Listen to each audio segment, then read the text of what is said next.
ونعوذ بالله من شرور أنفسنا ومن سيئات أعمالنا من يهده الله فلا مضل له ومن يضلل فلا هادي له ونشهد أن لا إله إلا الله وحده لا شريك له ونشهد أن محمدا عبده ورسوله صلى الله تعالى عليه وعلى آله وأصحابه وبارك وسلم تسليما كثيرا كثيرا أما بعد فأعوذ بالله من الشيطان الرجيم بسم الله الرحمن الرحيم وسارعوا إلى مغفرة من ربكم وجنة عرضها السماوات والأرض أعدت للمتقين الذين ينفقون في السراء والضراء والكاظمين الغيظ والعافين عن الناس والله يحب المحسنين۔ یہ جو میں نے آیت پڑھی قرآن مجید کی، اس آیت میں اللہ نے ارشاد فرمایا کہ ایک دوسرے سے آگے بڑھنے کی کوشش کرو، دوڑ لگاؤ ایک دوسرے سے، الی مغفرۃ من ربکم وجنہ، اپنے رب کی مغفرت اور جنت کی طرف دوڑ لگانے کا اللہ نے حکم دیا۔ اس آیت میں بھاگنے کا حکم دیا، بلکہ بھاگنے کا بھی نہیں، ایک دوسرے سے دوڑ میں جیتنے کی کوشش، مسارعہ عربی میں کہتے ہیں، دو آدمی دوڑ رہے ہوں اور دونوں ایک دوسرے سے آگے نکلنے کی کوشش کر رہے ہوں، اس کو کیا کہتے ہیں؟ مسارعہ، جس کو ہم ریس بھی کہتے ہیں، انگلش میں ریسنگ ہو رہی ہے، ریسنگ۔ ایک آدمی اگر دوڑ رہا ہے تو اس کو میرا خیال ہے ریسنگ کا مقابلہ نہیں کہہ سکتے، اس کو مقابلہ جب ہی ہوتا ہے کہ جب 2 3 4 5 8 10 لوگ دوڑ رہے ہوں اور ہر ایک کی کوشش ہو کہ میں فرسٹ آ جاؤں، اگر فرسٹ نہ آ سکوں تو سیکنڈ آ جاؤں یا تھرڈ آ جاؤں، یا جتنا آگے نکلوں گا تو میری عزت زیادہ ہوگی، بالکل لاسٹ میں کم از کم نہ ہوں میں۔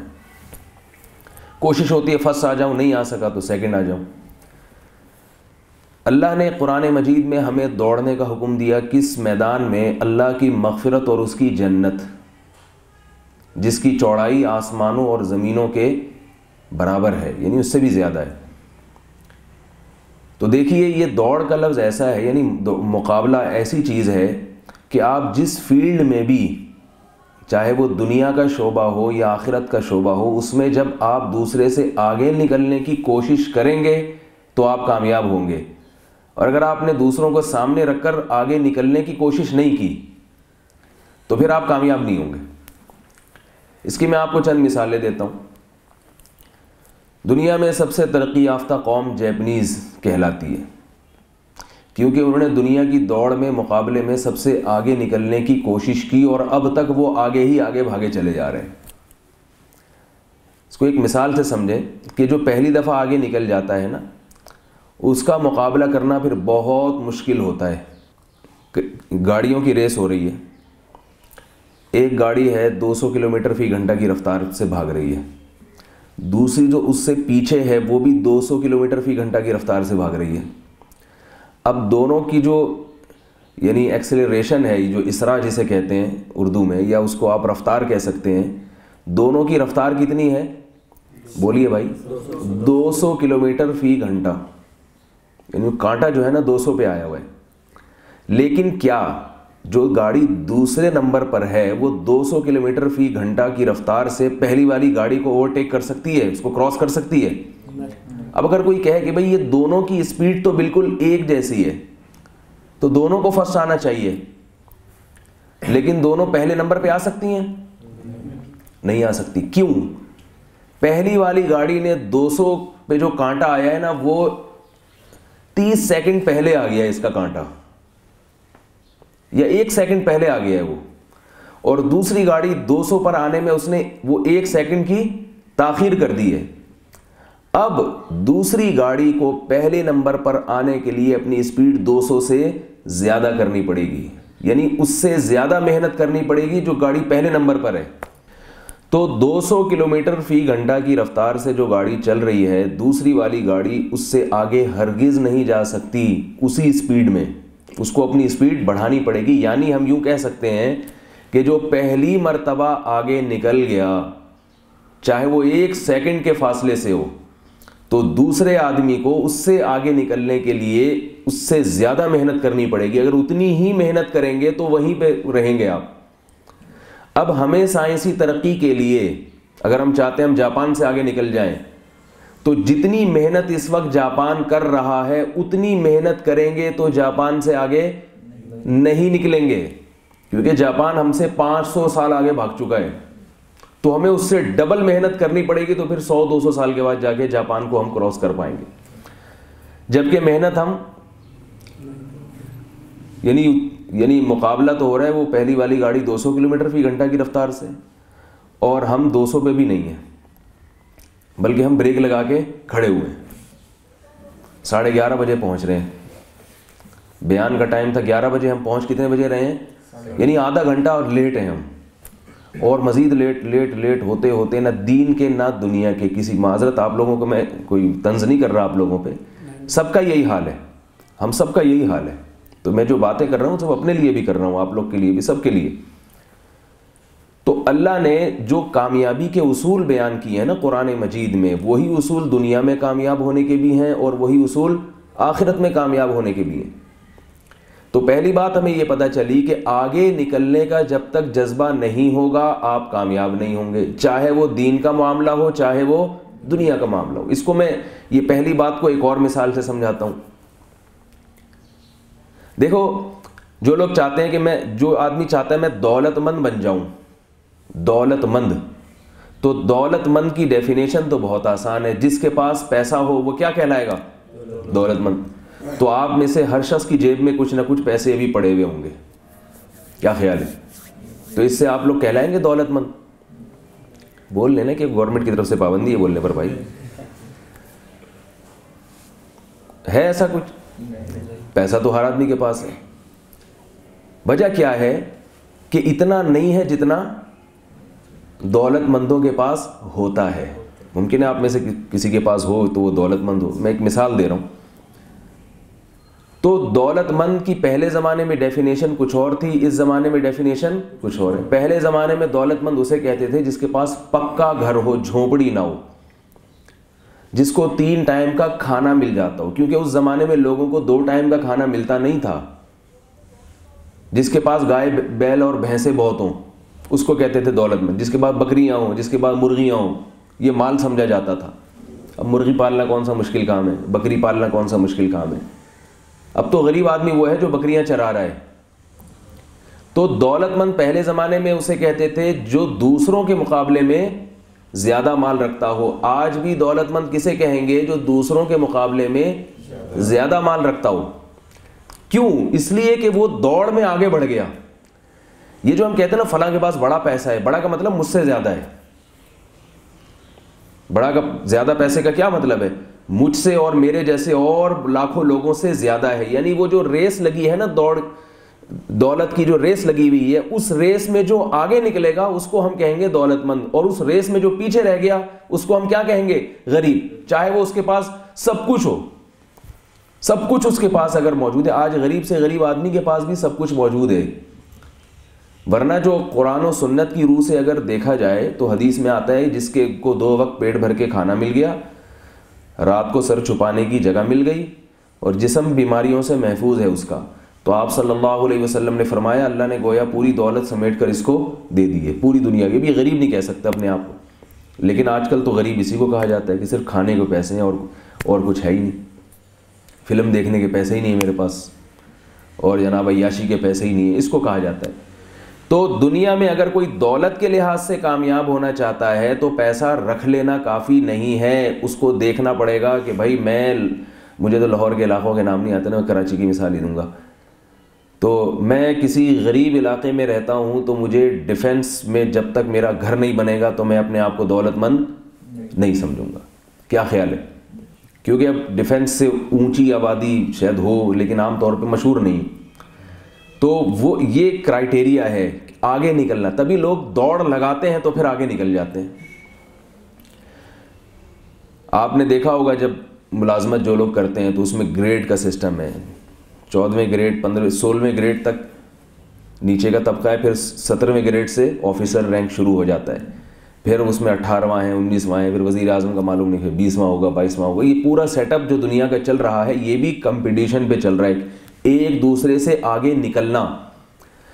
تو پہلی بات کیا سمجھ میں آئی کہ کامیابی دین کی ہوگی یا دنیا کی ہوگی؟ دونوں کا مدار کس پر ہے کہ آپ اپنے آپ کو ریسنگ کے میدان میں لا کے کھڑا کر دیں اور آپ یہ دیکھیں کہ جتنا میرے دائیں بائیں لوگ جتنی تیز بھاگ رہے ہیں میں نے اس کو کراس کرنا ہے اور میں نے اس سے زیادہ تیز بھاگنا ہے، تو پھر آپ چاہے دنیا کی دوڑ ہو یا آخرت کی دوڑ ہو جیتیں گے۔ یہاں تک سمجھ میں آ گئی بات؟ دوسری بات یہ، قرآن میں اس مضمون کو اللہ نے اور بھی بیان کیا، وَفِي ذَلِكَ فَلْيَتَنَافَسِ الْمُتَنَافِسُونَ، فرمایا اس جنت کے میدان میں ایک دوسرے سے آگے نکلنے کی کوشش کرو۔ اللہ تعالیٰ انسان کی فطرت کو، نفسیات کو جانتے ہیں۔ دوسری بات ہمیں یہ پتہ چلی، بلکہ بھی یعنی یہ تو یقینی بات ہے جس کا کوئی بھی انکار نہیں کر سکتا، کہ جب بھی ہم کسی میدان میں آگے بڑھتے ہیں تو آگے بڑھنے کا کیا مطلب ہوتا ہے؟ وقت سے پہلے اس کام کو کر لینا۔ دیکھو ایک آدمی نے دولت کمانا شروع کی جب وہ 50 سال کا ہو گیا، اور ایک نے شروع کر دی جیسے ہی ہوش سنبھالا اسی وقت اس کے ابا نے لا کے اس کو بزنس اس کے حوالے کر دیا۔ تو وقت سے کون یعنی ٹائم سے پہلے کون کر رہا ہے؟ دونوں کی جو ٹائمنگ ہے، جیسے آپ ریس جب لگ رہی ہو نا، ریس گاڑیوں کی، تو ایکسیلریٹر پہ جس نے 1 سیکنڈ پہلے پاؤں دبا دیا، رکھ دیا اور اس کو فل اسپیڈ دے دی، اور جو 1 سیکنڈ کے بعد جس نے ایکسیلریٹر پہ پاؤں رکھا، اور پھر دونوں 200 کی اسپیڈ سے بھاگ رہے ہیں، کیونکہ 200 سے اوپر اس گاڑی میں گنجائش ہی نہیں ہے بھاگنے کی، تو کون جیتے گا؟ جس نے 1 سیکنڈ پہلے۔ اور دوسرا جو ہے نا، جو گٹکا رکھ رہا تھا منہ پہ کہ یار میں پہلے ذرا ریلیکس تو ہو جاؤں اور تھوڑا سا 1-2 سٹے تو لگا لوں اور تھوڑا سا میں ذرا چائے وائے پی لوں، اس کے بعد جا کے میں کروں گا، تو وہ ہمیشہ کے لیے کیا کرے گا؟ پھر گٹکوں کی دکان کھول کے بیٹھ جائے۔ پھر وہ کیا خیال ہے؟ اس کے علاوہ کچھ کر سکتا ہے وہ؟ تو وقت کی بڑی اہمیت ہے کہ جو آدمی وقت سے پہلے کوئی کام کرنے کی کوشش کرتا ہے وہ میدان جیت جاتا ہے۔ ہم نے اپنے بزرگوں کو دیکھا، 17، 16، 18 سال کی عمر میں وہ عالم مفتی بن کے لوگوں کو پڑھا رہے تھے۔ ان کے والدین نے بچپن سے ان کے وقت کی حفاظت کی، بچپن سے ماں نے بچپن سے پڑھانا شروع کر دیا، جیسے جیسے بچہ بولتا تھا ان کو صورتیں یاد کرانا شروع کر دی۔ تو ایسے ایسے ان کے واقعات ہیں، آپ حیران ہوں گے۔ بچہ جب 7-8 سال کا ہوا تو اتنی دعائیں سیکھ چکا ہے، اتنا قرآن حفظ کر چکا ہے، اور یہ کچھ کر چکا ہے، اور اتنی ABCD پڑھ چکا ہے، اور بہت کچھ جو اس وقت کی عصری علوم تھے سارے پڑھا کے میرے جو شیخ و مرشد ہیں نا اس وقت، وہ 18 سال کی عمر میں مفتیوں کو پڑھا رہے تھے۔ اور وہ بتاتے ہیں کہ جب میں پڑھاتا تھا تو بڑے بڑے لوگ آتے تھے، علماء، بڑی بڑی داڑیاں ان کی، اتنی بڑی بڑی پگڑیاں، وہ کہتے تھے ہم پڑھنے کے لیے آ رہے ہیں، اور کہتے ہیں میری پوری داڑھی بھی نہیں نکلی تھی، 2-4 بال نکلے ہوئے تھے۔ تو وہ حیران ہوتے تھے کہ بھائی بچے سے ہم کیسے پڑھیں، لیکن جب پڑھنا شروع کرتے تو ان کو پتہ چلتا ہے بھائی ان کی تو بڑی زبردست استعداد ہے۔ تو جو 18 سال میں مفتی بن کے لوگوں کو پڑھانا شروع کرے اور جو بڑھاپے میں پڑھے، تو دونوں میں فرق ہوگا کہ نہیں ہوگا؟ انہوں نے ایک اپنا دلچسپ واقعہ بھی سنایا، کہتے ہیں کہ وہ پھر میرے ساتھ مذاق بھی کرتے تھے، میں بالکل بچہ تھا۔ یعنی ایک دن کیا ہوا ہے کہ میں پاؤں پھیلا کے بیٹھا ہوا ہوں، تو میز کے نیچے سے پاؤں نکلے ہوئے تھے، تو وہ آپس میں شرارتیں بھی کرتے تھے۔ جب استاذ کا روب نہیں ہوتا نا تو پھر شاگرد لوگ آپس میں شرارتیں کرتے ہیں۔ تو شرارت کیا کر رہے تھے کہ ایک طالب علم نے کیا کیا، دوسرے طالب علم کا انگوٹھا نظر آیا اس کو، تو انگوٹھا پکڑ کے اس نے موڑنا شروع کر دیا۔ اب سبق میں بیٹھے ہوئے ہیں، ان کو خیال ہوا کہ یہ چیخ مارے گا تو سب اس کی طرف دیکھیں گے، کہتے ہیں وہ انگوٹھا میرا تھا۔ ٹھیک ہے، تو کہتے ہیں کافی دیر تک وہ نا انگوٹھا پکڑ کے گھماتا رہے، اور میں صبر کر کے بیٹھا ہوا ہوں۔ تھوڑی دیر بعد میں نے کہا بھائی چھوڑ دو میرا انگوٹھا یار، تو بیچارہ بہت شرمندہ ہوا۔ تو وقت سے پہلے جس نے کام کر لیا وہ میدان جیت گیا۔ جیپنیز جو دنیا میں کامیاب ہوئے اس کی وجہ کیا ہے؟ وقت کی حفاظت۔ ہمارے ایک رشتہ دار جاپان گئے، ان کو کسی کمپنی نے بھیجا ایک شہر سے دوسرے شہر کی طرف، 5-6 گھنٹے کا راستہ تھا، یا 4-5 گھنٹے کا ہوگا، مجھے صحیح یاد نہیں ابھی، یعنی اتنا ڈسٹینس تھا جیسے کراچی اور سکھر کا۔ تو کہہ رہے ہیں ہمیں بتایا گیا کہ آپ جیسے سکھر جانا ہے تو آپ 11:13 پہ سکھر پہ ہوں گے، تو ٹرین جو پہنچی ہے ٹھیک 11 یعنی منٹ اور سیکنڈ بھی ناپے ہوئے ہوتے ہیں ان لوگوں نے، اتنا زبردست سسٹم۔ میں نے جب بھی کسی جہاز میں سفر کیا ہے نا تو ہر جہاز ٹائم پہ اڑ جاتا ہے سوائے PIA کے۔ ابھی اسلام آباد سے جا رہا تھا تو 15 منٹ لیٹ تھا PIA، اور ابھی جب واپس آئے تو 20 منٹ لیٹ تھا، اور جو 20 منٹ لیٹ تھا اس پہ لاہور والے خوشیاں منا رہے تھے کہ الحمدللہ ٹائم پہ جہاز آیا ہے، یعنی خوشیاں منائی جا رہی تھیں. مجھے تو لگ رہا تھا کہ کہیں کوئی خوشی میں کل پورے ملک میں چھٹی نہ ہو جائے کہ بھائی جہاز جو ہے نا کراچی سے صرف 20 منٹ لیٹ ہے. اس کو لیٹ ہی نہیں سمجھا جاتا. جہازوں کا یہ حال ہے، آپ اندازہ لگائیں تو ٹرینوں کا کیا حال ہوگا. اور PIA نے جب بریک لگائی تھی نا اسلام آباد سے کراچی جاتے ہوئے، یہ گورنمنٹ کا ادارہ ہے نا، تو گورنمنٹ تو آپ کو پتہ ہے کہ وہ تو پھر تو جب PIA نے کے جو پائلٹ نے بریک لگائی ہے، جہاز جب لینڈ کرتا ہے تو دھچکے بہت لگتے ہیں، دھڑ دھڑ دھڑ ہلتا ہے جہاز. وہ میں نے جب ساتھی کو بتایا، میں نے کہا یار یہ PIA جس اسٹائل میں اترا ہے نا نیچے زمین پہ، یہ میں نے اسٹائل بہت دنوں کے بعد دیکھا ہے. یعنی پہلے کبھی PIA میں سفر کیا تھا تو اس وقت یہ اسٹائل تھا، وہ پرانی یادیں تازہ ہو گئی ہیں. تو انہوں نے بتایا کہ شاہین میں جب آپ سفر کریں گے، میں نے تو شاہین میں کیا، اس میں تو مجھے ایسا نہیں لگا. ان کی رپورٹ ہے کہ انہوں نے کہا کہ جب وہ جہاز نے لینڈ کیا تو اتنی زور سے زمین پہ دھاڑ کر کے لگا ہے کہ وہ کھڑکیاں وہ کھل گئی تھی، اوپر کی الماریاں، اور لوگوں کے سامان نکل کے نیچے گرے اس سے. تو PIA نے جب بریک لگائی ہے اتنی زور سے لگائی ہے کہ میرے ساتھ بیٹھا ہوئے آدمی کو ہنسی آ گئی. تو میں نے کہا جب یہ ہنسی آ رہی ہے تو پھر میں اس کو اور تھوڑا سا ہنسا دوں. میں نے کہا W11 یاد آ گئی ہے. W11 کی بھی ایسی بریک نہیں ہوتی. یہ حالات ہیں ہمارے ملک کے. تو ترقی کریں گے ہم تو ترقی کی باتیں دماغ سے نکال کے رکھ دیں، نہیں ہو سکتی. اب ترقی کرنی ہے ہمیں. جو دیندار طبقہ ہے نا اس کو چاہیے کہ وہ دنیا میں بھی ترقی کرے اور آخرت میں بھی. لیکن افسوس کی بات یہ ہے کہ دیندار طبقے کو چاہیے کہ وہ دنیا میں بھی ترقی کرے اور آخرت میں بھی. اور عجیب بات یہ کہ آپ اگر آخرت کی ترقی کی کوشش میں لگیں گے لیکن سمت صحیح ہو اور کسی عالم کی نگرانی میں ہو تو دنیا میں بھی آپ آگے نکل جائیں گے. یہ ممکن نہیں ہے کہ آپ آخرت کی کوشش کریں اور دنیا آپ سے چھوٹ جائے. جو لوگ آخرت کی کوشش کر رہے ہیں اور دنیا چھوٹ رہی ہے، اس کا مطلب ہے کہ ان کو غلط گائیڈ کیا گیا ہے، ان کو صحیح کسی نے رہنمائی نہیں کی ہے. ایک آدمی جنگل میں بیٹھ کے عبادت میں لگ جائے اور دنیا چھوڑ چھاڑ کر وہ بس اللہ اللہ کرے 24 گھنٹے، تو آخرت اپنے حساب سے تو وہ آخرت کی ترقی میں لگا ہوا ہے. لیکن بتاؤ کیا شریعت مانتی ہے کہ وہ آخرت کی ترقی کر رہا ہے؟ حدیث میں آتا ہے لا رہبانیت فی الدین، دین میں رہبانیت نہیں ہے. اسے وہ والی زندگی اختیار کرنی پڑے گی جو محمد صلی اللہ علیہ وسلم کی اور صحابہ کرام کی تھی. اس میں دعوت و تبلیغ بھی ہے، اس میں جہاد بھی ہے، اس میں محنت مزدوری بھی ہے، اس میں درخت لگانا بھی ہے. میں بھی آ رہا تھا تو میں نے جگہ جگہ سائن بورڈ پہ دیکھا درخت لگائیے جنت کمائیے. اقوام متحدہ کتنی کوشش کر رہی ہے نا درخت لگانے پہ، پیسے دیتی ہے. ابھی صوبہ سرحد کا سفر تھا تو اس میں وہ جنگلوں کے بڑے بڑے اونچے اونچے درخت تھے، تو وہاں لوگوں نے بتایا کہ لوگ درخت لگاتے ہیں. اقوام متحدہ ایک درخت لگانے پر بہت پیسہ ملتا ہے اقوام متحدہ کی طرف سے. تو میں نے کہا دیکھو اقوام متحدہ کتنی کوشش کر رہی ہے کہ دنیا میں درختوں کی مقدار میں اضافہ کیا جائے تاکہ لوگوں کی صحت اچھی ہو. درخت جو ہیں وہ کاربن ڈائی آکسائڈ کو جذب کریں اور ماحول کو آلودہ ہونے سے بچائیں. یہ کوشش آج کر رہی ہے نا اقوام متحدہ. اگر آپ کے پاس صحیح علم ہوگا تو آپ کے ذہن میں وہ حدیث ہوگی جس میں نبی صلی اللہ علیہ وسلم نے ارشاد فرمایا کہ جس شخص نے درخت لگایا، درخت لگانے کے بعد اس کی موت واقع ہو گئی تو اس درخت سے جب تک چرند پرند فائدہ اٹھاتے رہیں گے قبر میں اس کو اس کا ثواب ملتا رہے گا. یہ تو پرندوں کو کھلانے کا ثواب ہوگا جو پرندے گھونسلے بنائیں گے، تو انسان جو اس سے فائدہ اٹھائے گا.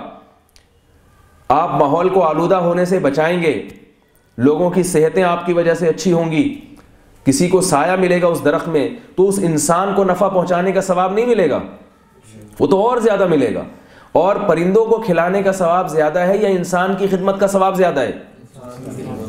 تو جب پرندوں کو کی خدمت کا ثواب مل رہا ہے تو انسان کی خدمت کا ثواب تو اس سے بھی زیادہ ملے گا. اور یہ ثواب اقوام متحدہ کے پیسوں سے کم ہے یا زیادہ ہے؟ زیادہ ہے. تو ہمیں تو ضرورت ہی نہیں ہے لالچ کی، یہ تو ہمارے مذہب کا حصہ ہے. اگر ہم مذہب کو فالو کر رہے ہوتے تو اقوام متحدہ کو ہمارے ملک میں کم از کم اس تحریک کے چلانے کی نوبت نہیں آتی. ہر آدمی کہتا ہے یار فری میں پیسے کمانے کو مل رہے ہیں، جنت کمانے کو مل رہی ہے، کیا ضرورت ہے؟ ایڈورٹائزمنٹ کی ضرورت نہ رہتی. بس ایڈورٹائزمنٹ اگر ہوتی تو اس حدیث کی ہوتی. تو آپ بتاؤ مذہب ہمیں دنیا سے دور کر رہا ہے یا دنیا بھی ہماری جھولی میں لا کے ڈال رہا ہے؟ دنیا بھی ہماری جھولی میں لا کے ڈال. اگر ہم صحیح سمت میں چلنا شروع ہو جائیں. قرآن مجید میں اللہ تعالیٰ کا ارشاد ہے من احیاہا فکأنما احیا الناس جميعا من قتل نفسا بغیر نفس او فساد فی الارض فکأنما قتل الناس جمیعا ومن احیاها فکأنما احیا الناس جمیعا۔ اللہ نے ارشاد فرمایا کہ جس نے کسی ایک جان کو قتل کیا گویا پوری انسانیت کا قتل کر دیا اس نے، جس نے کسی ایک انسان کی زندگی بچائی اس نے پوری انسانیت کی زندگی بچا لی۔ اتنا ثواب انسان کو بچانے کا کسی مذہب میں یہ بشارت نہیں ہوگی، خوشخبری نہیں ہوگی۔ یہ خوشخبری نہ عیسائیوں کے پاس ہے، نہ ہندوؤں کے پاس ہے، نہ سکھوں کے پاس ہے، نہ گوروں کے پاس ہے۔ ان کو کیا ملتا ہے کسی انسان کو بچانے پر؟ تھوڑے بہت گورنمنٹ کی طرف سے کچھ پیسے مل جائیں گے، بھئی آپ نے فلاں کو سمندر میں گرنے سے بچایا، آپ نے یہ میڈیسن ایجاد کر دی جس سے اتنے لوگوں کو فائدہ ہو رہا ہے، یہ زیادہ نوبل پرائز مل جائے گا نا۔ تو اللہ کا اجر کیا ہے؟ بہت زیادہ ہے، بہت زیادہ۔ آپ نے کسی انسان کو زندگی دے دی، بچا لیا اس کو، اب وہ جنت میں جا رہا ہے، آپ جہنم میں جا رہے ہیں، تو وہ جانے دے گا آپ کو جہنم میں؟ جو جہنم میں جا رہا ہے نا اس نے اس جنتی کو بچایا تھا، تو آپ کیا سمجھتے ہیں یہ جنتی اس جہنمی کی سفارش نہیں کرے گا؟ کیسے چھوڑ دے گا کہ مجھے اس نے زندگی دی؟ حدیث میں تو آتا ہے کہ اہل جنت جب جنت میں چلے جائیں گے تو اپنے رشتہ داروں کے بارے میں، اپنے جاننے والوں کے بارے میں اللہ سے ایسے سفارش کریں گے جیسے لڑ رہے ہوں۔ جب کوئی بھکاری آپ کے پیچھے پڑ جاتا ہے نا بہت زیادہ، آپ کہتے ہیں بھائی لڑ تو نہیں، تو بھیک مانگ رہا ہے یا جھگڑا کر رہا ہے؟ یعنی جب بہت زیادہ کسی سے مانگا جاتا ہے تو اس کو تعبیر کیا کیا جاتا ہے؟ لڑ رہا ہے۔ تو ایسے پیچھے پڑیں گے اللہ تعالیٰ کے۔ وہ الگ بات ہے کہ اللہ کس کی کس حد تک سفارش قبول کرتے ہیں، وہ پھر اللہ پر ہے، لیکن کچھ نہ کچھ تو ہوگا نا۔ بعض ایسے ہوں گے کہ اللہ فوراً کہہ دے گا بھائی ٹھیک ہے لے جاؤ اس کو۔ تو جس نے بھوکے کو کھانا کھلایا، جس نے پیاسے کو پانی پلایا، یہ سارے جنت میں جا کے مطالبہ کریں گے تو جنت میں ٹہل رہا ہے بڑے مزے سے، تو پانی تو میں نے تجھے پلایا تھا، خیال تو میں نے، اب تو بھی تو میرا خیال کر یہاں پر، تو کیسے چھوڑ کے جا رہا ہے؟ تو کسی انسان کی جان بچانے پر وہ ثواب اور وہ بشارتیں دنیا کے کسی مذہب میں نہیں ہیں، جو بشارتیں اور خوشخبریاں اسلام نے دی ہیں۔ اور اس میں کافر اور مومن، کتے کو پانی پلانے پر جنت مل سکتی ہے تو کسی انسان کو پانی پلانے پر نہیں مل سکتی جنت کیا؟ ایسے ہی انسانیت کو ڈبونا، اس کو نقصان پہنچانا، اس سے بڑا دنیا میں عذاب کوئی نہیں ہو سکتا۔ اس پر جو اسلام نے وعیدیں سنائی ہیں وہ دنیا کی کسی قوم کے پاس وہ وعیدیں نہیں ہیں۔ اب مجھے ایک بات بتاؤ کہ جو انسان کو بچا رہا ہے، ایک بچانے کا طریقہ تو وہ ہے کہ سمندر میں ڈوبنے والے کو آپ بچا لیں، اس کے لیے آپ کو کیا آنی چاہیے؟ سوئمنگ آنی چاہیے۔ تو اسی آیت میں اللہ سوئمنگ کی اشاروں میں ترغیب دے رہے ہیں کہ نہیں دے رہے؟ اگر آپ سوئمنگ سیکھ لو اس نیت سے خود بھی ڈوبنے سے بچوں گا اور کسی ڈوبتے ہوئے کو بچانے کا ذریعہ اگر اللہ نے کبھی موقع دیا تو بچاؤں گا، تو سوئمنگ سیکھنے پہ آپ کو گناہ ملے گا یا ثواب ملے گا؟ سوئمنگ سیکھنا وقت کی بربادی ہوگی یا وقت کو بچانا؟ مرد یہاں نہیں آ سکتے، عورت وہاں نہیں جا سکتی۔ تو اس میں کیا ہوتا ہے کہ گیٹ پر بہت ہی کھڑوس ان کے الفاظ ہیں، اس لیے میں بتا رہا ہوں۔ کھڑوس کا مطلب ایسی عورت کھڑی ہوتی ہے جس کو دیکھنے کا دل ہی نہ کرے۔ یعنی ایک اشکال ہوگا نا کہ یہ بھی تو عورت ہے نا، یہ بھی تو گیٹ پہ کھڑی ہے، تو ہو سکتا ہے مرد اس کو دیکھتے ہوئے گزریں، تو وہ ایسی عورت ہوتی ہے کہ مرد اس کو دیکھتے ہوئے لا حول ولا قوت الا باللہ العلی العظیم پڑھتے ہوئے جا رہے ہیں۔ اور اس کے کھڑوس ہونے کا دوسرا فائدہ یہ ہوتا ہے کہ خواتین اس کی شکل دیکھ کے فوراً موبائل اس کو دے دیتی ہیں، یعنی اس کی شکل کی ایسی ڈراؤنے سینگ لگانے کی دیر ہوتی ہے اس کی شکل پہ، سر پہ، اتنا اس کا خوف اور رعب ہوتا ہے، ورنہ خواتین کہاں بات مانتی ہیں نا ایسے مواقع پر، کہتی ہیں بھائی نہیں ہم نہیں کھینچیں گے کسی کی تصویر۔ وہ پھر ان کو ایسی کھڑوس قسم کی عورت کھڑی کی ہوئی ہے انہوں نے کہ وہ دیکھنے میں مرد لگے لیکن ہو کیا عورت ہو۔ تو خواتین پھر ڈر کے نا اپنے سارے موبائل، تو ایسا سوئمنگ پول اگر کوئی کھولے تو بڑا اچھا کام ہوگا، کیونکہ آج کل پہلے زمانے میں مرد ہوں یا عورتیں ہوں ان کی خود بخود ایکسرسائز ہو جایا کرتی تھی۔ پہلے زمانے میں ہمیں مصنوعی ایکسرسائز کی ضرورت نہیں تھی۔ اب یہ گلگت والے لوگوں کو کیا ضرورت ہے؟ یہ جب اپنے گھر جاتے ہیں تو پہاڑ پہ چڑھتے چڑھتے ہی ان کے جو ہے نا وہ سارے مسل بن جاتے ہیں۔ میں گلگت میں جب گیا تو مجھے اب وہ وہاں پر میدانی علاقہ ہی نہیں ہے جہاں میں رہتا تھا، گاؤں تھا۔ اب اس میں ایک بڑی مصیبت یہ کھڑی ہو گئی کہ ہم 2 منٹ چلیں تو سانس پھول جائے، کیونکہ زمین پہ چل نہیں رہے، یا تو پہاڑ پہ چڑھ رہے ہیں یا اتر رہے ہیں۔ اب ان کی نظر میں تو یہ 2 منٹ کا فاصلہ ہے، لیکن ہے تو اوپر نا بھائی، پہاڑ پہ جانا پڑے گا۔ اب کیا ہوا کہ انہوں نے مجھے اٹھایا رات کو، چلو بھئی فجر کے لیے چلتے ہیں، اور مولوی صاحب نماز آپ پڑھانا۔ میں نے کہا ٹھیک ہے میں پڑھا دوں گا نماز۔ اب مسجد تھی اوپر بلندی پر، اب پہاڑ آ رہے ہیں, وہ پتھر آ رہے ہیں, اور پھر چلتے چلتے جب مسجد میں پہنچے تو میرا سانس پھول گیا. ہمیں عادت نہیں ہے پہاڑوں پہ چڑھنے کی, سانس پھول گیا. انہوں نے کہا بسم اللہ کریں. میں نے کہا ابھی بسم اللہ نہیں ہو سکتی, ابھی نہیں ہو سکتی, ابھی 5 منٹ ٹھہر جاؤ, ابھی نہیں پڑھا سکتا میں, ابھی سانس تو قابو میں آنے دو. تو ان لوگوں کو تو پہلے زمانے میں انسان کی یہی زندگی تھی. خواتین بھی گھر کے کام کاج بہت زیادہ کیا کرتی تھی, ان کا پسینہ نکلتا تھا, سانس پھولتا تھا, ایکسرسائز ہوتی تھی. اب مشین کا دور ہے. کپڑے کیسے دھلتے تھے؟ ڈنڈا لے کے نا کپڑے پہ مارتی تھی خواتین. یاد ہوگا آپ کو اپنی ماؤں کا, دادیوں نانیوں کا زمانہ. ہماری یاد ہے, ہماری والدہ جو ہے نا, بچپن میں ہم جب چھوٹے تھے تو وہ ایک ڈنڈا رکھا ہوا تھا انہوں نے, ٹھیک ہے, تو وہ کیا کرتی تھی, وہ اس پہ صابن وابن لگائے, صابن کو مسلنے میں کتنا ٹائم لگتا تھا, اس سے ہاتھوں کی کتنی ایکسرسائز ہوتی تھی. آپ کبھی اپنے ہاتھ سے کپڑے دھو کے دیکھیں, طبیعت سیٹ ہو جاتی ہے انسان کی. ایسا اس کی رگڑائی ہو رہی ہے, وہ اپنی رگڑائی زیادہ ہو رہی ہے, کپڑوں کی کم ہو رہی ہے رگڑائی. پھر اس پہ ڈنڈا لے کے کپڑوں پہ, جیسے دھوبی نہیں, دھوبیوں کو مارتے ہوئے دیکھا ہوگا اپنے گاؤں دیہاتوں میں, ایسے ڈنڈے مار رہے ہیں. اب دیکھو, جب انگریزی زبان آئی تھی تو اس کی بڑی مخالفت ہو رہی تھی. انگلش سیکھنا حرام ہے, ناجائز ہے. بعض لوگ کر رہے تھے, سب علماء نہیں کرتے تھے. ہمارے شیخ مفتی رشید احمد صاحب رحمہ اللہ تو بعض طلباء کو ترغیب دیا کرتے تھے انگلش سیکھیں, اور ہمارے بہت سے اکابر نے انگلش زبان سیکھی ہے. یہ جو علماء کے بارے میں غلط تصور ہے نا کہ سارے مخالف تھے, یہ غلط ہے, لیکن بہت سے مخالف بھی تھے. لیکن ان کو مخالفت نہیں کرنی چاہیے تھی. ان کو یہ سوچنا چاہیے تھا کہ جب پاکستان کی سرکاری زبان انگلش ہے تو یقیناً کل مجبور ہو کے ہمیں یہ سیکھنا پڑے گی. اب اتنا لیٹ سیکھ رہے ہیں کہ دنیا آگے نکل گئی اور علماء کا طبقہ اکثریت کا اس میدان میں پیچھے رہ گیا. اگر یہ کام پہلے کرتا علماء کا طبقہ تو لوگ علماء سے انگلش سیکھ رہے ہوتے. تو اس لیے ان چیزوں میں آپ بغاوت نہیں کر سکتے. میں یہ عرض کر رہا تھا کہ قرآن نے کیا کہا کہ ایک انسان کو زندگی دینا ایسے ہے جیسے انسانیت کو زندگی. تو اب آپ کے ذہن میں فوراً خیال آئے گا یار انسان کو زندگی دینے کے کیا کیا یعنی اسباب ہو سکتے ہیں. تو اس کے لیے سوئمنگ کی ایک میں نے مثال دی, اور تیراکی کی ویسے بھی حدیث میں ترغیب ہے. گھڑ سواری حدیث میں اس کی ترغیب ہے. گھڑ سواری سے آپ کے جو یہ گھٹنوں کا سسٹم ہے یہ بڑا زبردست رہتا ہے. آپ نے دیکھا ہوگا کہ آرمی میں سلیکشن کے لیے آپ کو سیدھا کھڑا کرتے ہیں, اور آپ کے گھٹنے اگر آپس میں ٹچ ہو رہے ہیں تو آپ مسترد ہو جاتے ہیں. جو آدمی سیدھا کھڑا ہو نا, اس کے گھٹنے آپس میں ملتے ہیں, وہ آرمی میں نہیں جا سکتا, کیونکہ ایسا آدمی بھاگ نہیں سکتا. یہ اس کی علامت ہے کہ ہڈیاں کمزور ہیں. لیکن جو گھڑ سواری کرنے والا ہے, اس کی اگر آپ کچھ وقت گھڑ سواری کریں تو آپ کے یہ گھٹنوں میں خود بخود گیپ پیدا ہو جاتا ہے, اور آرمی کی میں سلیکشن کے آپ قابل بن جاتے ہیں. اور ویسے بھی دل مضبوط ہوتا ہے, گھوڑے پہ بیٹھنا اچھا خاصا مشکل کام ہے, وہ بھاگتا بھی ہے بعض دفعہ, ٹھیک ہے نا.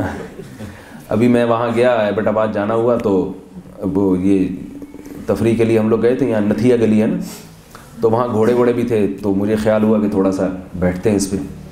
تو میں نے کہا بھائی یہاں بھاگنے کی جگہ کہاں ہے گھوڑا؟ اس نے کہا نہیں, یہ گھوڑے ہیں, بیٹھ کے تصویر کھنچواؤ, 50 روپے دے دو اس کے.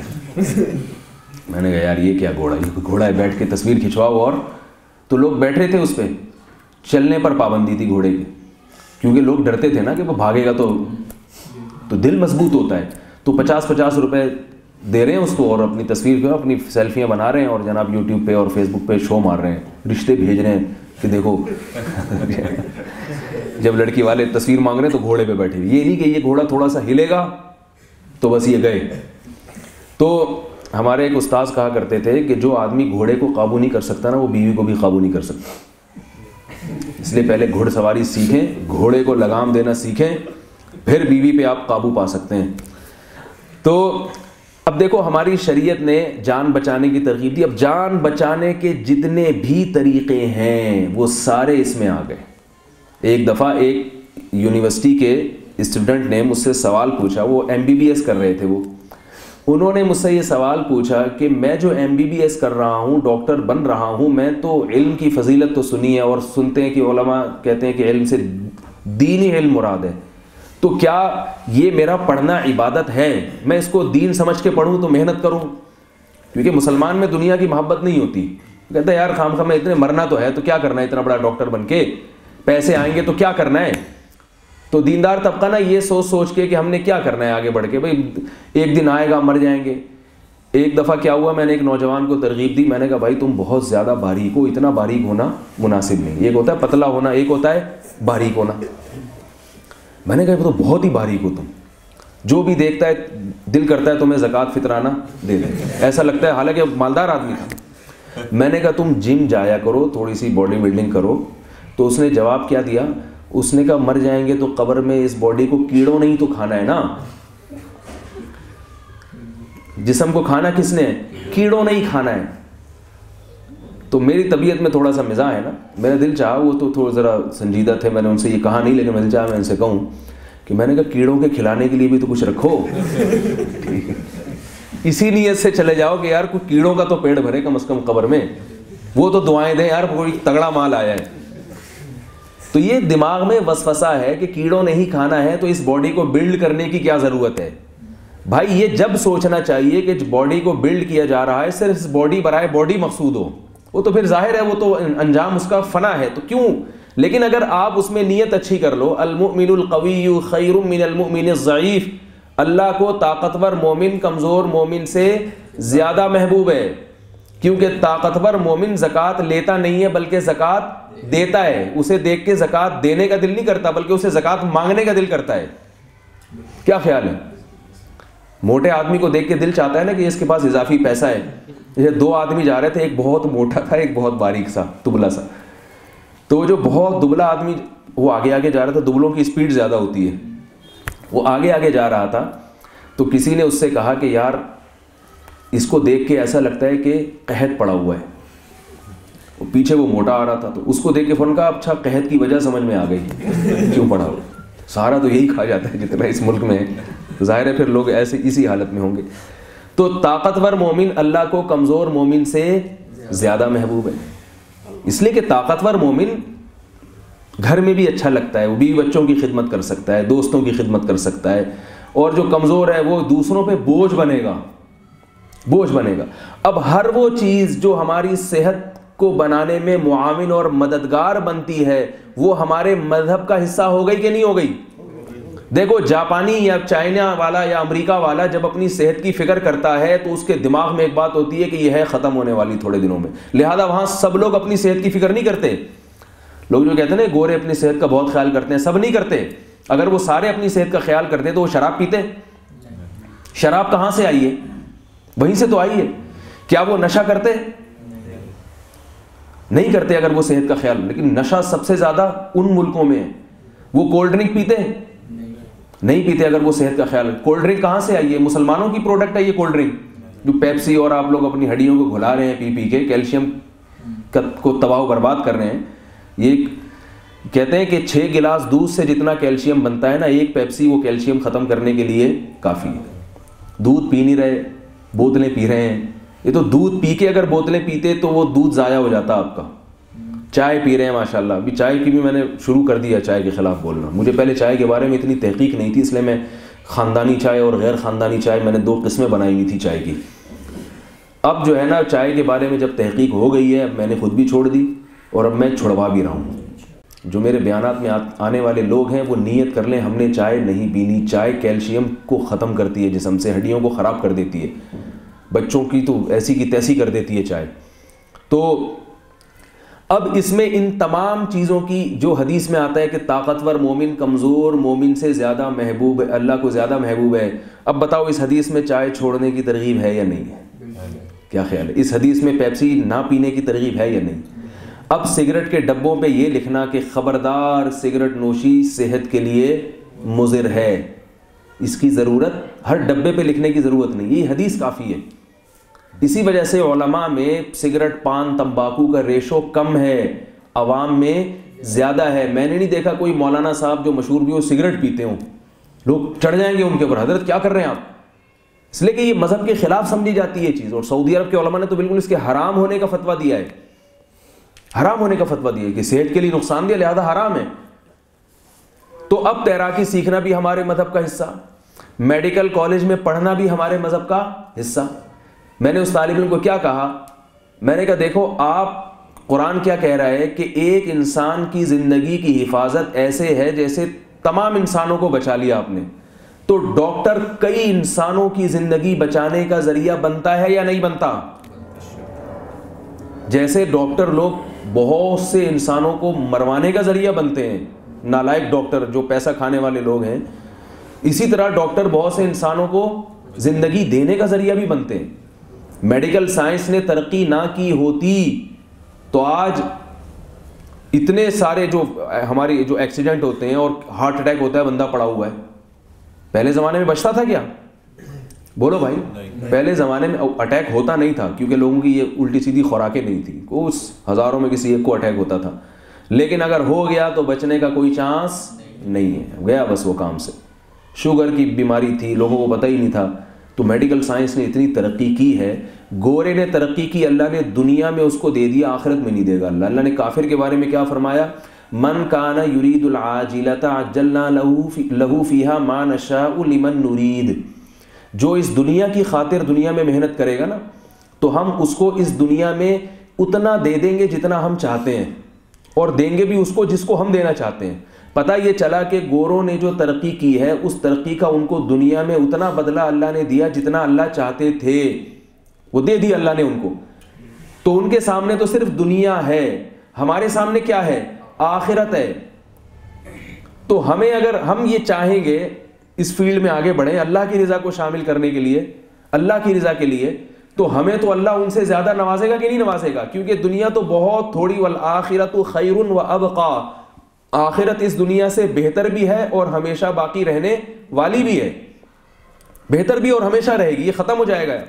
نیوٹن نے اتنی انسانیت کے لیے خدمت کی، مگر اب کیا ہے، جب دنیا سے گیا تو ختم، نام باقی ہے اس کا، لیکن اس نام کا مردے کو تھوڑی کچھ پتا ہوتا ہے۔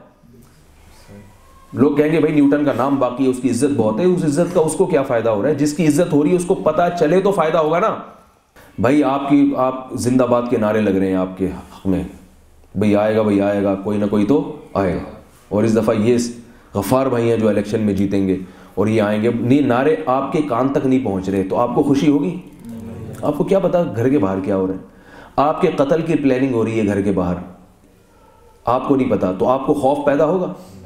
آپ سو رہے ہیں اور کوئی آپ کے پاس آ کے آپ کو خوشخبری دے کہ بھئی آپ کا اخبار میں نام آنے والا ہے اور یہ ہو گیا وہ ہو گیا، تو سوتے ہوئے آدمی کو خوشی ہوگی؟ کیوں؟ اس لیے کو سن ہی نہیں رہا۔ جب سوتا ہوا آدمی نہیں سن رہا تو مرا ہوا کہاں سے، اس کو کہاں سے پتا چلے گا کہ کیا ہو رہا ہے؟ میرے مرنے کے بعد مجھے نوبل پرائز ملا۔ تو نیوٹن سے مجھے کوئی ذاتی دشمنی نہیں ہے، اس نے بیچارے نے بڑی خدمتیں کی ہیں۔ تو میں مثال دے رہا ہوں کہ جتنی بھی عزت ہوئی مرنے کے بعد، تو یہ جو قبر پہ جو گارڈ آف آنر پیش کیا جاتا ہے، سلوٹ مارے جاتے ہیں شہداء کو، آرمی والے بھی دیتے ہیں، تو اس کا سلوٹ کا تو ممیت کو کوئی فائدہ نہیں ہو رہا نا۔ ہاں وہ شہادت کا وہ اجر جو اللہ کی طرف سے، میں یہ نہیں کہہ رہا سلوٹ مارنا غلط ہے، وہ تو یہ بتانے کے لیے کہ ہمیں اس سے محبت ہے، تبھی شریعت نے مردے کو غسل دینے کا حکم دیا تاکہ اس کا اکرام ہو، اس کی عزت ہو۔ تو لیکن میت کو جو اصل فائدہ ہو رہا ہے وہ غسل کفن سے نہیں ہو رہا۔ میت کے اعمال اگر نیک تھے نا تو آپ اس کی بوٹیاں بنا کے چیر اور کووں کو کھلا دیں، وہ پھر بھی جنت میں جائے گا۔ اور اگر اعمال خراب تھے تو زمزم سے نہلا دیں آپ اس کو، اور 3 دفعہ نہلائیں اور خوب پروٹوکول کے ساتھ اس کو بہت ہی خوشبوؤں میں دفن کریں، لیکن اس کو فائدہ نہیں ہوگا۔ زمزم کی ممکن ہے تھوڑی بہت برکت حاصل ہو جائے، لیکن جو اصل فائدہ ہے وہ حاصل نہیں ہوگا۔ تو کافر کے سامنے تو صرف یہ دنیا ہے، مرے اور ختم۔ مسلمان کی تو زندگی اصل شروع کب ہوتی ہے؟ مرنے کے بعد۔ وَإِنَّ الدَّارَ الْآخِرَةَ لَهِيَ الْحَيَوَانُ، اللہ فرماتے ہیں اصل زندگی آخرت ہی کی زندگی ہے۔ تو جو آخرت کو سامنے رکھ کر دنیا میں ترقی کرے گا، آپ بتاؤ وہ اس کی سپیڈ زیادہ ہوگی یا جو دنیا کو سامنے رکھ کے ترقی کرے گا اس کی سپیڈ زیادہ ہوگی؟ جو آخرت کو سامنے رکھ کے ترقی کرے گا نا اس کی سپیڈ زیادہ ہوگی، وہ وہاں تک تو کوئی پہنچ ہی نہیں سکتا۔ تبھی صحابہ کرام نے جب دنیا کو فتح کیا اور اسلام دنیا میں غالب تھا تو سائنسی ترقی میں سب سے زیادہ سپیڈ کس کی تھی؟ مسلمانوں کی تھی۔ 400 سال تک ہماری کتابیں یورپ کی یونیورسٹیوں میں پڑھائی گئی ہیں۔ بہت مشکل ہے سمجھانا بھائی، بہت مشکل ہے۔ اب کیا ہو گیا ہے؟ جو جتنا نیک ہے اللہ معاف کرے بیچارہ اتنا ہی، معذرت کے ساتھ آپ لوگوں کے علاوہ کی بات کر رہا ہوں، اتنا ہی سست، جو خاتون جتنی نیک ہیں کام کاج میں اتنی ہی سست. بلکہ میں دیکھتا ہوں کہ جو دنیا دار عورتیں ہیں نا وہ اپنے جسم کو یعنی فٹ رکھنے کی زیادہ کوشش کرتی ہیں. جو دیندار عورتیں ہیں وہ اپنے جسم کی فٹنگ کی اور اپنے آپ کو مینیج کرنے کی کوشش کو سمجھتی ہیں کہ یہ کوشش کی تو اللہ کا عذاب آ جائے گا ہمارے اوپر. اللہ کہیں گے کہ تم نے دنیا کی فکر کیوں کی. لہذا وہ 12 بجے سو کے اٹھیں گی. ایکسرسائز کا تو سوال ہی پیدا نہیں ہوتا, کیونکہ اسلام میں یہ تصور ہے کہ اسلام میں عورت کے لیے ایکسرسائز کرنا حرام ہے. بہشتی زیور میں نے بچپن میں پڑھا تھا, اب نئی بہشتی زیور میں پتہ نہیں ہے یا نہیں, اس میں لکھا تھا کہ بھائی خواتین کو چاہیے کہ کوٹھے پہ سیڑھیوں پہ کوٹھے پہ جایا کریں اور سیڑھیوں سے واپس آیا کریں. وہ حکیم الامہ نے اس زمانے کی خواتین کو ایکسرسائز سکھائی تھی کہ بھائی کچھ نہیں ہوتا تو سیڑھیوں پہ اوپر جایا کرو. اب کوٹھے پہ پتہ نہیں کہ جو جا رہی ہیں وہ کس نیت سے جا رہی ہیں, اللہ کی بنا تو اچھی نیت سے یعنی جائیں ایکسرسائز کی نیت سے, چھت پہ جائیں چھت سے واپس آ جائیں. تو وہ یہی تھا. تو یہ مطلب ہمارے اکابر نے اس کی طرف بھی توجہ کی ہے کہ یہ گھروں میں پڑے پڑے موٹی ہو جائیں گی, صحتیں خراب ہو جائیں گی ان کی. تو جب آپ مذہب کو سامنے رکھ کر دوڑ لگاتے ہو تو آپ کی اسپیڈ کو پھر پکڑنے والا کوئی بھی نہیں ہوگا, کوئی بھی نہیں. لیکن ہم اس حوالے سے ہمیں شاید نالج نہیں ہے یا ہم اتنے سست ہو چکے ہیں کہ ہمیں جتنے فضائل سنائے جائیں ہم پھر بھی اس پر آمادہ ہونے کے لیے تیار نہیں. جتنا نیک بڑا نمازی ہوگا اتنی بڑی اس کی توند ہوگی. اتنا موٹا تھا اتنی بڑی توند ہوگی اس کی. مسجد میں امام صاحب مصلی تک کیسے پہنچتے ہیں؟ سب امام نہیں, جو کھاؤ پیو قسم کے ہیں ان کی بات, اہل حق کی بات نہیں کر رہا میں. کھاؤ پیو کیسے پہنچتے ہیں؟ جیسے دلہن کی کسی زمانے میں رخصتی ہوا کرتی تھی نا, تو کیسے آرام آرام سے خرامہ چلتی تھی. وہ حیا آ رہی ہوتی تھی, شرم آ رہی ہوتی تھی, اس کو دھکا لگا کے لے جا رہے ہوتے تھے. بڑی مشکل سے رو رہی ہے, پھر گاڑی میں نہیں بیٹھ رہی, پھر دھکا لگا کے بٹھایا اس کو گاڑی میں, اور ایسے نزاکت کے ساتھ چل رہی ہے. ہم بچپن میں تو دلہنیں دیکھتے تھے, چھوٹے پردہ وردہ نہیں تھا اس وقت. تو میں دلہن کی ایک چیز نوٹ کرتا تھا کہ صبح ناشتہ جب ہوتا تھا نا دلہن کے, ہمارے جو رشتہ داروں میں جو شادیاں ہوئیں تو ان میں دیکھتے تھے کہ صبح ناشتہ میں جو ہے نا دلہن بڑے ڈیسنٹ طریقے سے ناشتہ کرتی تھی. صبح ناشتہ تو ہوتا ہے نا دلہن کا 10-11 بجے ناشتہ آتا ہے, ایسے نوالا بنا کے ایسے تمیز سے کہ لپسٹک بھی خراب نہ ہو, اور ایسے شرم سے, وہ شرم اس کی 1 ہفتے تک رہتی تھی, اسی حساب سے کھاتی تھی پیتی تھی. تو امام جو آج کل ہے نا دلہن کا تصور, جب میں نے ایسے اس طرح کے اماموں کو دیکھا جب میں ذرا بڑا ہوا تو میں نے کہا یار یہ بالکل وہی لک آ رہا ہے ان میں بھی. میں تو نوٹ کرتا ہوں, میں کہا وہی لک آ رہا ہے جو ہم دلہنوں میں دیکھتے تھے کہ ان کو ایسے آرام سے بھی نماز کے لیے مصلی پہ ایسے آرام سے آ رہے ہیں کہ دل چاہ رہا ہے بھائی نیچے بیرنگ لگا کے دھکا دو, تھوڑا تو اسپیڈ پکڑو بھائی. اتنے آرام سے پھر جھکے ہیں رکوع میں تو اٹھا ہی نہیں جا رہا. اب سجدے سے جب قیام کی طرف جا رہے ہیں تو اللہ اکبر وہیں سجدے میں ہی پورا ہو گیا, یعنی وہ تو جلدی ہو گیا. نبی اور صحابہ کرام کتنے چست تھے. سلمہ ابن اکوع رضی اللہ تعالی عنہ گھوڑے سے زیادہ تیز دوڑتے تھے. کیا وہ مولوی نہیں تھے؟ بولو بھائی, صحابہ تو سارے مولوی تھے نا, اصل مولوی تو وہ ہیں جن کے علم کو سیکھ کر ہم مولوی بنتے ہیں. ایک دفعہ نبی صلی اللہ علیہ وسلم کے صدقے کے گھوڑے لے کر ایک یہودی یا کوئی منافق بھاگ گیا, چوری کر کے بھاگ گیا. گھوڑے تھے وہ. اب جب گھوڑے لے کے بھاگا تو گھوڑے کی سپیڈ سے ہی بھاگا ہوگا نا, اب گھوڑے تو سارے بھاگ گئے. سلمہ ابن اکوع ان کے پیچھے پیدل بھاگے ہیں, گھوڑے سے زیادہ تیز. وہی 200 کلومیٹر گھنٹے سے اگر وہ بھاگے ہوں گے تو ان کو 201 کلومیٹر کی رفتار سے بھاگنا ہوگا نا. اتنی ہی سپیڈ سے اگر بھاگتے تو پکڑ سکتے تھے گھوڑوں کو. اور جیسے ہی بھاگتے تھے تو جیسے ہی کوئی پیچھے جب نظر آتا نا, جس گھوڑے کے قریب پہنچتے اس پہ گھڑ سوار بیٹھا ہوتا اس کو پیچھے سے نیزہ مارتے اس کی کمر پہ, اور نیزہ مار کے کہتے خذھا وانا ابن الاکوع, یہ لے میں ہوں اکوع کا بیٹا. اپنے باپ کی بھی عربوں میں عادت تھی, جب بھی کوئی اچھا کام کرتے نا اپنے باپ کی طرف نسبت کرتے تھے تاکہ اپنے باپ کی بھی عزت ہو. میں ہوں فلاں کا بیٹا ہوں میں, تاکہ باپ کی بھی عزت ہو. ایک تیر سے 2 شکار ہو جائے نا. ایک تیر سے ایک شکار تو یہ ہوا کہ وہ بندہ مر گیا, دوسرا شکار کیا ہوا اپنے ابا کی تعریف کہ میرے ابا نے ایسے لوگوں کو جنم دیا ہے کہ ایسی اسپیڈ سے بھاگتے ہیں وہ, تو ابا کیسے بھاگتے ہوں گے, اس کا مطلب ابا تو اس سے بھی زیادہ تیز بھاگتے ہوں گے. تو خذھا وانا ابن الاکوع, یہ لے اور میں ہوں اکوع کا بیٹا. ایسے موقع پہ فخر کرنا بھی جائز ہے. بعض لوگ تواضع پہ بیان سن کے اتنے متواضع ہو جاتے ہیں، ہر جگہ بھیگی بلی بنے رہتے ہیں. ہم تو خاکسار. بھائی جہاں تواضع کرنی، اب باپ کے سامنے تواضع کرو، ماں کے سامنے تواضع کرو، اپنے رشتہ داروں کے سامنے تواضع کرو. دشمن کے سامنے تواضع کی اجازت نہیں ہے. اس کے سامنے دکھاؤ، اس میں دکھاؤ ہم طاقت ہے، ہمارے اندر قوت ہے، ہم ڈرنے والے نہیں ہیں. اس میں یہ تکبر نہیں ہے. جہاں جس چیز کا اللہ نے حکم دیا وہاں وہ کرنا پڑے گا. تواضع اپنے بڑوں کے سامنے، علماء کے سامنے، بزرگوں کے سامنے، ان کے سامنے شو مارنے کی کوشش نہ کیا کرو، یہ اللہ کو پسند نہیں. اور دوستوں کے سامنے بھی تکبر نہ کرو. دوست بھی آپ کے برابر کے ہیں تو ان میں بھی شو بازی نہ کیا کرو، اس کو اپنے سے زیادہ بہتر سمجھو. تو پہلا نیزہ مارا، خذھا وانا ابن الاقوع، میں ہوں اقوع کا بیٹا. پھر دوسرے کو پکڑا، اس کو مارا، خذھا وانا ابن الاقوع. ایسے ایک ایک کو مارتے جا رہے ہیں اور گراتے جا رہے ہیں، اور ہر دفعہ نیزے پہ یہ کہتے ہیں یہ لے، میں ہوں اقوع کا بیٹا، یہ لو، یہ ہے تمہارا تحفہ. سارے گھوڑے چھڑوا لیے.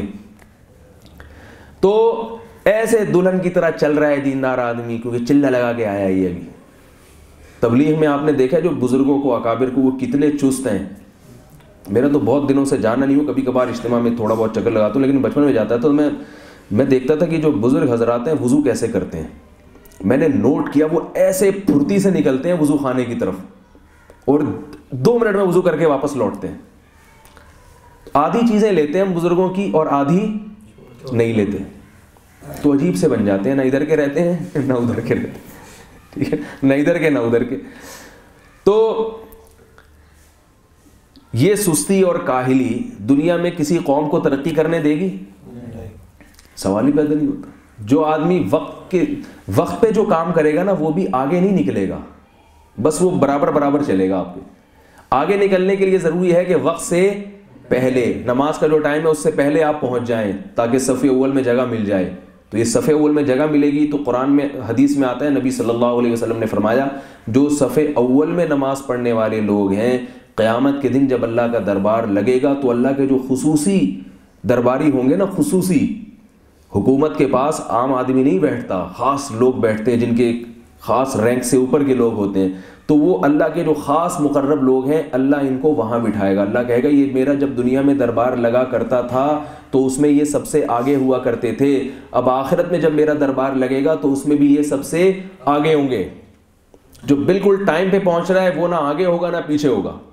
جو آگے وہ ہوگا جو مقربین میں وہ ہوگا جو پہلے پہنچ رہا ہے ٹائم سے. جو بالکل وقت پہ پہنچ رہا ہے وہ نہ کامیاب ہوا نہ ناکام ہوا. وہ بھی ٹھیک ہے، کامیاب تو ہو گیا مگر بہت اعلیٰ درجے کی کامیابی نہیں، پاس ہو گیا وہ بھی امتحان. اور جو سب سے آخر میں پہنچ رہا ہے تو نبی صلی اللہ علیہ وسلم نے فرمایا شر صفوف الرجال آخرها، مردوں کی صفوں میں سب سے بدترین صف آخری صف ہے. ایک صاحب نے مجھ سے کہا کہ اس کا مطلب اگر آخری صف مل رہی ہو تو پھر گھر پہ ہی نماز پڑھے آدمی ہے، گھر پہ ہی نماز، کیونکہ بدترین صف ہے. میں نے کہا بدترین کا مطلب ہے بہترین کی نسبت بدترین. یہاں بھی مقابلے کی بات ہو رہی ہے نا، یعنی جو بہترین اول تھی اس کی نسبت بدترین. لیکن آپ جو گھر میں پڑھ رہا ہے اس سے بہترین ہو آپ. اگر اس سے آپ مقابلہ کر کے دیکھو تو وہ تو بالکل ہی نالائق ہے نا، جو جماعت سے نماز ہی نہیں پڑھ رہا. اس سے جو دوڑ لگی تھی اس میں تو آپ جیت گئے. لیکن پہلے نمبر پہ وہ کون آئے گا؟ جو صف اول میں ہوگا. تو میں یہ عرض کر رہا تھا کہ دیکھو اللہ نے زندگی بچانے کی بھی، تو ڈاکٹر کی بات میں کر رہا تھا کہ اگر کوئی میڈیکل سائنس میں پڑھتا ہے اور یہ نیت کرتا ہے کہ میں لوگوں کی جان بچانے کا کام کروں گا تو وہ اس کو یہ عمل اس کا عبادت بن گیا کہ نہیں بن گیا عبادت. تو اس لیے دین پہ جو لوگ چلتے ہیں صحیح علم کے ساتھ وہ دنیا کی دوڑ میں بھی آگے نکلتے ہیں اور آخرت کی دوڑ میں بھی آگے نکلتے ہیں. لیکن جو میں نے بیان شروع کیا تھا نا سمجھانے کے لیے، دوڑ لگائے تو صحیح، نیت تو ہو. جب 11 بجے بیان کا ٹائم اور 11:35 پہ پہنچ رہے، اس کا مطلب دوڑ کی نیت ہے ہی نہیں، لیٹ پہنچنے کی نیت ہے. معذرت کے ساتھ، اللہ ماشاءاللہ کسی کو کوئی عذر ہو گیا ہو تو یہ تو ایک مثال ہے، ہو سکتا ہے اس میں آپ اتفاق سے لیٹ ہو گئے ہوں، لیکن اگر باقی جگہوں پہ وقت پہ پہنچ جاتے ہیں تو پھر اس کا مطلب ہے کہ یہاں اتفاق سے کوئی حادثہ ہو گیا تھا. لیکن میرا خیال ہے جہاں بھی ہوتا ہے ایسا ہی ہوتا ہے. کارڈ پہ ٹائم شادیوں پہ کیا لکھا ہوتا ہے؟ 7 بجے. اور یعنی ہوتا کب ہے؟ یعنی کھانا 10:30. کراچی میں ٹائم 9 بجے لکھا ہوتا ہے، ہوتا 12 بجے، اور 12 بجے لائٹیں بند ہو جاتی ہیں، اندھیرے میں کھا رہے ہوتے ہیں لوگ. ہمارے ایک دوست ہیں، انہوں نے اپنا واقعہ سنایا بڑا زبردست. انہوں نے کہا کہ میں نے وہ نئے نئے امریکہ سے آئے تھے تو وقت کے بڑے پابند تھے وہ نا، اور کچھ حدیثیں بھی سنی ہوئی تھیں کہ وعدہ خلافی گناہ ہے. تو وہ جب یعنی مذہب کا بھی تڑکا لگ گیا اس میں، تو وہ گوروں سے بھی آگے نکل گیا وقت کی پابندی میں.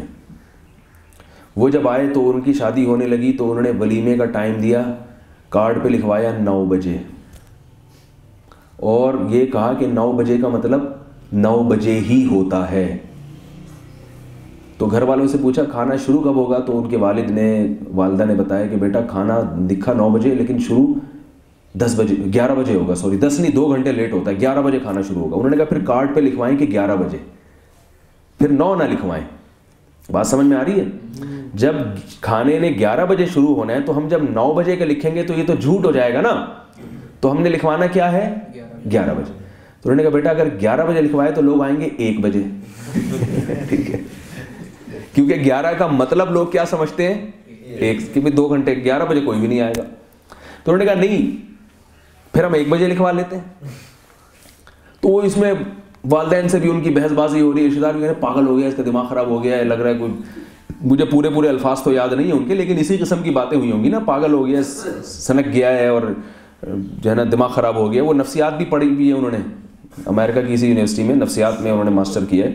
تو شاید نفسیات پڑھ کے خود نفسیاتی بن گیا ہے، خود پاگل ہو گیا ہے. جیسے بعض لوگ پہلیاں بناتے رہتے ہیں بیٹھ کے تو خود پاگل ہو جاتے ہیں. تو تھوڑے دن میں ایک آدمی آیا نا ڈاکٹر صاحب کے پاس، نفسیاتی ڈاکٹر کے پاس آ کے کہنے لگا کہ ڈاکٹر صاحب میں پاگل ہو گیا ہوں. ڈاکٹر نے کہا کیوں؟ کہہ رہا یار میرے ساتھ اتنی ٹریجڈی ہو گئی ہے کہ میں نے ایک خاتون سے شادی کی، ان کے پہلے سے بچہ موجود تھا سوتیلا، اس بچے کی میں نے اپنی بیٹی سے شادی کرا دی. جب اپنی بیٹی سے شادی کرائی تو جو بچہ پیدا ہوا اس لحاظ سے تو میں اس کا دادا ہوا، اور اس لحاظ سے ایک لحاظ سے تو میں اس کا نانا بن رہا ہوں اور ایک لحاظ سے میں اس کا دادا بن رہا ہوں. ایک مثال دے رہا ہوں میں. پھر میں نے اس کی فلاں جگہ شادی کرا دی، پھر اس کے بچے پیدا ہوئے، تو اب وہ بچے جو ہے نا وہ میری وائف جو ہے ان بچوں کی اس لحاظ سے تو نانی لگی اور اس لحاظ سے خالہ لگی، اور جو میرے پہلی بیوی سے جو میری اولاد ہے وہ میری دوسری بیوی کی جو اولاد ہے اس کا اس سے اس لحاظ سے تو کوئی رشتہ نہیں ہے کہ دونوں کے باپ بھی الگ، دونوں کی ماں بھی الگ. لیکن اگر اس لحاظ سے دیکھا جائے کہ دونوں کے ماں باپ ایک دوسرے کے میاں بیوی ہیں تو وہ بھائی بہن لگے. پھر میرا جو بھائی ہے، میرا جو بیٹا ہے، وہ اس میری بیوی کی پہلی اولاد کا بھائی تو نہیں ہوا، لیکن میرے بیٹے کی جو وہ اولاد جو میری بیوی سے ہوئی ہے، تو میرا بیٹا دوسری جو بیوی سے ہونے والی اولاد کا بھائی ہوا، تو اس لحاظ سے وہ اس کا بھی بھائی ہوا.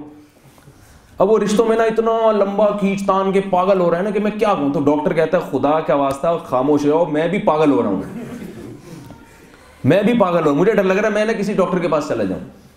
تو بعض لوگ ایک چیز پڑھ کے نا پاگل ہو جاتے ہیں. تو وہ گھر والے سمجھ رہے تھے یہ امریکہ سے نفسیات پڑھ کر آئے ہیں تو یہ بھی کیا ہو گئے ہیں، پاگل ہو گئے. تو 9 بجے کا مطلب 9 بجے. تو یہ بحث چلتی رہی. انہوں نے کہا ٹھیک ہے پھر 9 بجے لکھواؤ، لیکن یہ لکھواؤ کہ 9 بجے کا مطلب کیا ہے، 9 بجے ہی ہے. اب ہوا کیا، یہ ٹائم کے پابند تھے نا، پاکستان میں ٹائم کے پابند. یہ واقعہ بڑا ہے، واقعہ نہیں ہے، یہ میں سمجھا رہا ہوں کہ صرف شادی میں نہیں ہے، ہر چیز میں ایسے ہو رہا ہے، ہر چیز میں. تو نہ دین کی ترقی ہو سکتی ہے نہ دنیا کی ترقی. پھر جنت کے خواب دیکھنا چھوڑ دیں، کیونکہ جو چیزیں دنیا میں کامیابی کے جو اصول ہیں وہی آخرت میں کامیابی کے اصول ہیں. دنیا میں کامیابی کے اصول جب دوڑ میں جیتنا ہے اور وقت کی پابندی ہے، تو آخرت میں کامیابی بھی اس کے بغیر نہیں ہو سکتی. تو چھوڑ دیں یہ ساری سلسلے، کچھ بھی نہیں ملے گا. تو انہوں نے کیا کیا، کارڈ پہ کیا لکھوایا، 9 بجے. اب 9 بجے تو بیوٹی پارلر میں دلہن گئی ہے. اچھا ولیمہ تھا، شادی ہو چکی تھی، ولیمہ تھا. اب دلہن جب بیوٹی پارلر میں وہ کہہ رہے ہیں 9 بجے جا رہی ہے، تو دلہن کے بغیر تو نہیں یہ پہنچیں گے نا. یہ پہنچ گئے. انہوں نے کہا جب 9 بجے تو دلہن کو پہلے تیار ہونا چاہیے تھا نا. جو تیار کروانے والی جو خواتین ہیں یا جو بھی ہیں ان کو پہلے، وہ کیوں لیٹ آئی ہیں، ان پہ غصہ ہو رہے ہیں.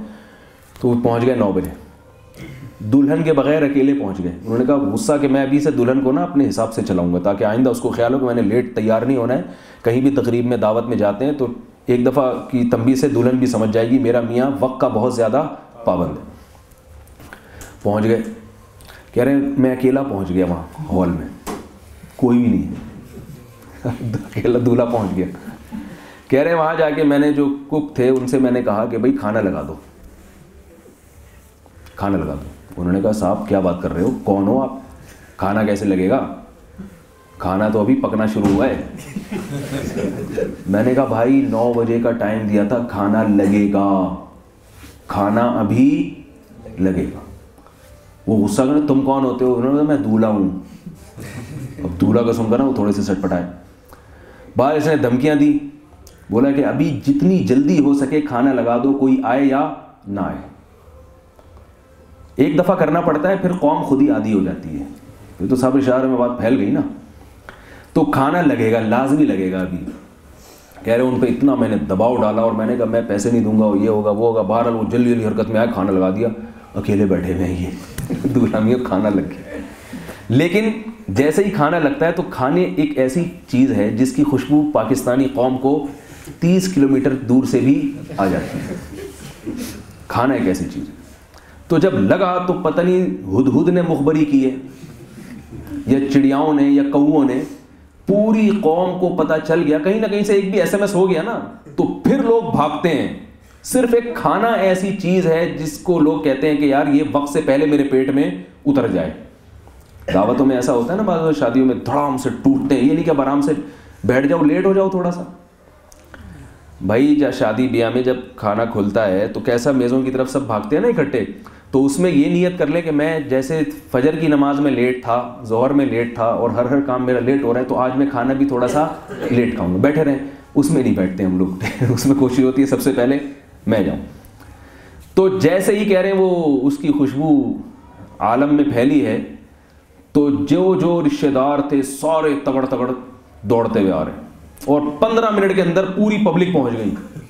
یعنی 9:30 بجے پبلک پہنچ گئی. 9:30 یا 9:45 جو بھی ٹائم تھا, جتنی دیر میں کھانا تیار ہوا, جلدی انہوں نے کیا تو پہنچ گئے سارے. اب پہنچ گئے تو میسج چل رہے ہیں. اچھا کہہ رہے ہیں میں نے عجیب منظر دیکھا کہ کچھ لوگ باہر کھڑے ہوئے ہیں جو انوائٹ نہیں تھے, لیکن وہ صرف یہ منظر دیکھ رہے ہیں شادی ہال میں. تو ہم نے ان سے پوچھا بھائی تم لوگ کون ہو؟ تو کہتے ہیں ہمیں بتایا گیا تھا کہ اس بندے کی شادی ہو رہی ہے, دیکھیں ضرور جا کے. اس کے بارے میں مشہور تھا کہ یہ وقت پر کام کرتا ہے. تو ہم صرف یہ تماشا دیکھنے کے لیے آئے ہیں کہ آپ امریکہ سے آئے ہو اور سنا ہے کہ آپ وقت کے پابند ہو, تو ہم دیکھیں آپ کی شادی میں کیا ہو رہا ہے, کیسے ہو رہی ہے. تو یہ انجوائے کرنے کے لیے آئے ہیں, دیکھنے کے لیے. اس کے بعد سب رشتہ داروں کو پتہ چل گیا کہ یہ جب 9 بجے کہے گا تو اس کا مطلب کیا ہوگا, 9 بجے. بھائی ایک دفعہ سمجھا دی. اب بیگم کو جب وہ کہتے ہیں بیگم فلاں جگہ جانا ہے شادی بیاہ میں تقریب میں 8 بجے, تو بیگم صاحبہ 8 بجے تیار ہو کے پہلے سے بیٹھی ہوئی ہوتی ہیں. ورنہ خواتین کتنی دیر میں تیار ہوتی ہیں. جو شادی شدہ لوگ ہیں ان کو پتہ ہے کہ آدمی کا دماغ جو ہے نا پھٹنے لگتا ہے اور پاگل ہو جاتا ہے وہ. تو دنیا کی دوڑ میں آگے نکلنے کے لیے بھی اور آخرت کی دوڑ میں آگے نکلنے کے لیے بھی اصول اور ضابطے بالکل ایک جیسے ہیں. تو بھائی آپ آخرت کی دوڑ میں آگے نکلنے کی کوشش کریں, دنیا انشاءاللہ خود بخود آپ کے قدم چومے گی. بس ایک حدیث سنا کر میں اپنی بات کو ختم کرتا ہوں. اللہ کرے جو بات میں کہنا چاہ رہا ہوں وہ میری بھی سمجھ میں آ جائے اور آپ لوگوں کی بھی, یہاں جو خواتین بیان سن رہی ہیں ان کی بھی سمجھ میں آ جائے کہ وہ بیان کا خلاصہ کیا ہے. دوڑیں ایک دوسرے سے, اپنے ساتھ خواتین اپنے ساتھ والی کو دیکھیں یہ اس فیلڈ میں اتنا آگے نکل گئی ہے, مجھے اس سے آگے نکلنا ہے. اس میں دوسرے کو نیچا دکھانے کی نیت نہ ہو بلکہ خود آگے بڑھنے کی نیت ہو. اس کی میں ایک مثال دیتا ہوں. ہمارے شیخ تھے, ان کو کسی نے خط یہ لکھا کہ میں یوں دعا مانگتا ہوں, اے اللہ میرے جتنے بھی ساتھی ہیں ان کو مجھ سے آخرت میں پیچھے رکھنا. تو حضرت نے فرمایا یوں دعا نہ مانگو بلکہ یوں دعا مانگو, اے اللہ مجھے ان سب سے آخرت میں آگے کر دے. دیکھو نتیجہ تو ایک ہی نکلا نا. لیکن جب آپ کہتے ہیں دوسرا پیچھے رہے, اس میں دوسرے کی توہین ہے, اس میں دوسرے کو نیچا دکھانا مقصد ہے, اپنی کامیابی اصل مقصد نہیں. جب آپ کہتے ہیں اللہ مجھے دین میں دنیا میں آگے کر دے, دین میں آگے کر دے, دنیا میں خود ہی آگے ہو جائیں گے. دنیا میں آگے کی دعا نہ مانگا کریں, اس کی کیا مسئلہ ہے یہ ایک الگ موضوع ہے, پھر کبھی بتاؤں گا. اے اللہ مجھے دین میں سب سے آگے کر دے. تو اس میں نیت دوسروں کو پیچھا دھکیلنے کی نہیں ہے بلکہ خود ترقی کرنے کی نیت ہے, اور خود ترقی کرنے کا تو اللہ نے حکم دیا. وسارعوا الی مغفرۃ, فرمایا دوڑ لگاؤ اللہ کی مغفرت اور رحمت کی طرف, دوڑ لگاؤ, ایک دوسرے سے آگے بڑھنے کی کوشش کرو. ایک آدمی دوڑتا ہوا جا رہا ہے, دوسرے کی انگڑی دے کے گرا دیتا ہے, تو اس کا مقصد کیا, اس کو پیچھے دھکیل رہا ہے. اور ایک آدمی دوسرے کو نہیں چھیڑتا لیکن خود اس سے آگے بھاگنے کی کوشش کرتا ہے, اس کو جیتنے والا کہتے ہیں. دوسروں کو پیچھا کرنے کی کوشش نہ کریں, خود آگے نکلنے کی کوشش کریں. دوسروں کے پیچھے یعنی دوسروں کو پیچھا نہ کریں, خود آگے نکلیں.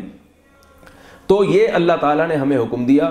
اور حدیث میں آتا ہے من کانت الآخرۃ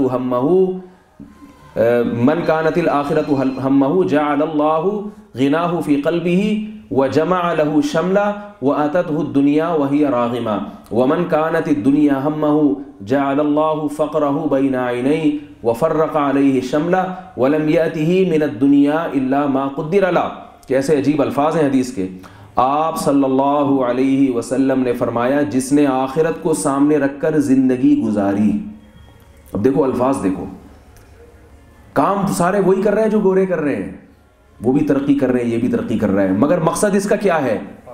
بولو بھائی, آخرت. وہ بھی جم جاتے ہیں, صحت بنا رہے ہیں, آپ بھی صحت بنا, وہ بھی جاگنگ کر رہے ہیں صبح صبح, آپ بھی کر رہے ہو, لیکن آپ کا مقصد جاگنگ برائے جاگنگ نہیں ہے, کیونکہ آپ کو پتہ ہے کیڑوں نہیں کھانا ہے یہ جسم کو. باڈی بنا کے بھی انجام تو قبر ہے نا. کیا خیال ہے بھائی؟ وہ بھی صبح صبح بادام کھاتے ہیں, یا جو بھی دماغ کی, آپ بھی صبح صبح اٹھ کے بادام کھاتے ہو تاکہ دماغ تیز ہو جائے. وہ کیوں کھاتے ہیں؟ تاکہ بزنس اچھا کر سکیں اور آگے نہیں. آپ اس لیے کھاتے ہو بادام, آپ بھی چاہتے ہو کہ میں پڑھائی میں آگے نکل جاؤں, بزنس میں آگے نکل جاؤں. سے جس کا دماغ نہیں ہوتا وہ تو کسی چیز میں نہیں آگے نکلتا, پاگل پنے میں آگے نکلتا ہے بس وہ. تو آپ بھی بادام کھا رہے ہو, لیکن آپ کی نیت کیا ہے؟ طاقتور مومن کمزور مومن سے اللہ کو زیادہ محبوب ہے. تو آپ صلی اللہ علیہ وسلم نے ارشاد فرمایا جو آخرت کو سامنے رکھ کر زندگی گزارے گا, پہلا فائدہ جعل اللہ غناہ فی قلبی. اتنی مزیدار حدیث ہے, پڑھنے میں مزہ آ رہا ہے. اور رسول اللہ صلی اللہ علیہ وسلم کی نبوت پہ اور اطمینان ہو رہا ہے. یہ الفاظ جو آپ صلی اللہ علیہ وسلم نے کہے ہیں, یہ اس کی علامت ہے کہ آپ نبی ہیں. نبی کے بغیر کوئی اتنی گہری بات نہیں کر سکتا, خاص طور پہ اس زمانے میں. پہلا فائدہ کیا ہوگا؟ سننے کے لیے تیار ہیں یا تھک گئے ہیں؟ بولے بھائی. پہلا فائدہ کیا ہوگا؟ جعل اللہ غناہ فی قلبہ, اللہ اس کے دل کو غنا سے بھر دے گا, بے پرواہ بنا دے گا اس کو. بے پرواہ مطلب اس کو کسی کی ضرورت نہیں. ایسا جیسے دولت مند آدمی غریب کو دیکھ کے کبھی اس کی رال ٹپکتی ہے دولت مند کی, ہائے کاش میرے پاس بھی ایسا رکشہ ہوتا ہے, ہائے کاش میرے پاس بھی جھوپڑی ہوتی. کبھی دیکھا اس دولت مند کے دل میں کیا ہوتا ہے؟ بولو بھائی. غنا. غنا اس کو کہتے ہیں کہ آپ بے پرواہ ہو جائیں, آپ کہیں یار میری زندگی بڑی مزیدار ہے. تو غناہ فی قلبی, دل میں غنا پیدا کر دیں گے اللہ تعالیٰ, چاہے دولت ہو یا نہ ہو. کیونکہ آپ کا ویژن کیا ہے؟ آخرت ہے. تو اس کے لیے دولت کا ہونا ضروری نہیں ہے. آپ اگر صحت بنانے کی کوشش کر رہے ہیں تو صحت کا ملنا ضروری نہیں ہے. بہت مشکل بات سمجھا رہا ہوں میں آپ لوگوں کو, اللہ کرے سمجھ میں آ جائے. ایک صاحب نے مجھے تنبیہ کی, حدیث رہ نہ جائے, بہت اہم ہے, اس کو ذرا پکڑ کے رکھیں. ایک صاحب نے مجھے کہا کہ دیکھیں, وہ ٹیچر تھے, کچھ نفسیات میں بھی بڑے ماہر ہوں گے, تو مجھے کہنے لگے کہ دیکھیں جو آپ بیان میں یہ کہتے ہیں نا کہ بہت مشکل بات ہے, تو یہ نہ کہا کریں. میں نے کہا کیوں؟ کہتے ہیں ٹیچنگ کا اصول ہے کہ مشکل بات کو بھی طلبہ کو یہ بتایا کریں بہت آسان ہے. ٹیچنگ کا یہ اصول ہے کہ مشکل سے مشکل بات بھی اگر ٹیچر پڑھا رہا ہو تو اگر وہ یہ کہہ دینا کہ مشکل ہے تو پھر وہ نفسیاتی طور پر طلبہ اس سے متاثر ہوں گے, پھر وہ نہیں سمجھ میں آئے گی. تو مشکل بات کو بھی کہنا کیا چاہیے؟ بہت آسان. میں نے فوراً کو جواب دیا, میں نے کہا یہ آپ کا اصول مشکل باتوں کے بارے میں ہے, آسان باتوں کے بارے میں یہ اصول نہیں ہے. میں جو بات کرتا ہوں وہ بہت آسان ہوتی ہے. نہیں ہاری بات بہت آسان ہوتی ہے. جب میں اس کو کہتا ہوں بہت مشکل ہے تو اس کا فائدہ کیا ہوتا ہے کہ اتنی آسان بات کو آپ سنتے ایسے ہیں جیسے بہت مشکل سن رہے ہوں, تو جتنی سمجھ میں آنی چاہیے اس سے بھی زیادہ سمجھ میں آ جاتی. تو ٹیچنگ کا جو اصول ہے نا وہ لیکچر کے بارے میں, کہ لیکچر میں تو مشکل چیزیں پڑھائی جاتی ہیں, فزکس کیمسٹری کے اصول پڑھائے جا رہے ہیں, وہ تو مشکل ہوتے ہیں, تو ان کو حلوہ بنا کے پیش کرو. لیکن جب بات ہی حلوہ ہو, بات ہی بہت آسان ہو, تو لوگ پھر اس کو ہلکا سمجھ کے سمجھنے کی کوشش نہیں کرتے. اس لیے میں تھوڑی اہمیت بٹھانے کے لیے کیا کہہ دیتا ہوں؟ مشکل. حالانکہ بہت آسان. لوگ کہتے ہیں کیا مشکل ہے, ہم کو بیوقوف بیٹھے ہیں جو اتنی آسان ہے. بیوقوف نہیں ہے, لیکن توجہ نہیں ہوتی بعض دفعہ نا, توجہ بڑھ جاتی ہے, ادھر ادھر دماغ چلا جاتا ہے. تو اس لیے کوشش ہوتی ہے کہ بھائی جتنا ٹائم ہے اس کو تو کم از کم آدمی کیش کرائے نا. تو اب یہ حدیث کو سمجھیں. آپ نے پیسہ کمانے کی کوشش شروع کر دی حدیث سن کے کہ طاقتور مومن کمزور سے طاقتور, تو پھر ہر لحاظ سے طاقتور ہو نا. اب اگر آپ نہ بھی کما سکے تو آپ پریشان نہیں ہوں گے. صحت بنانے کی کوشش کی, صحت نہیں بھی بنی تو آپ کے دل میں غنا رہے گا, آپ دوسروں کو دیکھ کر احساس کمتری کا شکار نہیں ہوگے. ہائے یہ تو دوڑتا نہیں ہے پھر بھی یہ مجھ سے زیادہ مضبوط ہے, اور میں اتنی 5 کلومیٹر دوڑ لگاتا ہوں پھر بھی میں اتنا موٹا تازہ. یہ نہیں ہوگا. کیوں؟ اصل مقصد کیا ہے؟ آخرت. آخرت میں اللہ آپ کو اجر دے دیں گے. ایوب علیہ الصلوۃ والسلام کو اتنا بڑا مقام ملا, کیوں؟ صحت کی وجہ سے ملا. ان کی تو ساری زندگی کس میں گزری ہے؟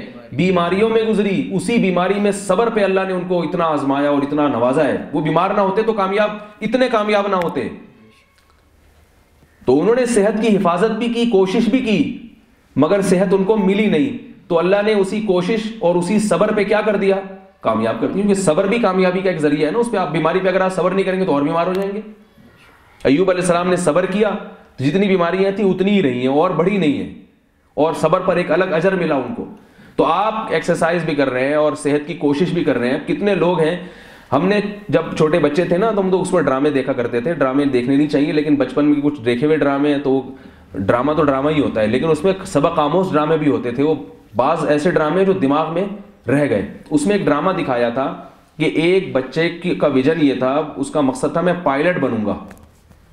ایک ڈرامہ دکھایا تھا, بہت پرانی بات ہے, اتنی پرانی بات ہے کہ بس چھوڑے کتنی پرانی بات ہے. تو وہ جو ہے نا اس بچے کو یہ دکھایا کہ وہ پائلٹ بننے کی کوشش کر رہا ہے اور بڑی محنت کر رہا ہے, اور وہ پائلٹ کا ایک ہائٹ ہونی چاہیے اور ایک وزن ہونا چاہیے اور وغیرہ وغیرہ جو بھی چیزیں, اس کی اتنی ایجوکیشن ہوئی. اس نے بڑی محنت کر کے نا کئی جگہوں پہ ناکامیوں سے بچتے بچتے بالآخر کامیاب بن گیا. اب جس دن وہ سلیکشن کے لیے جا رہا تھا, کسی نے کیلا کھایا اور چھلکا پھینک دیا راستے میں.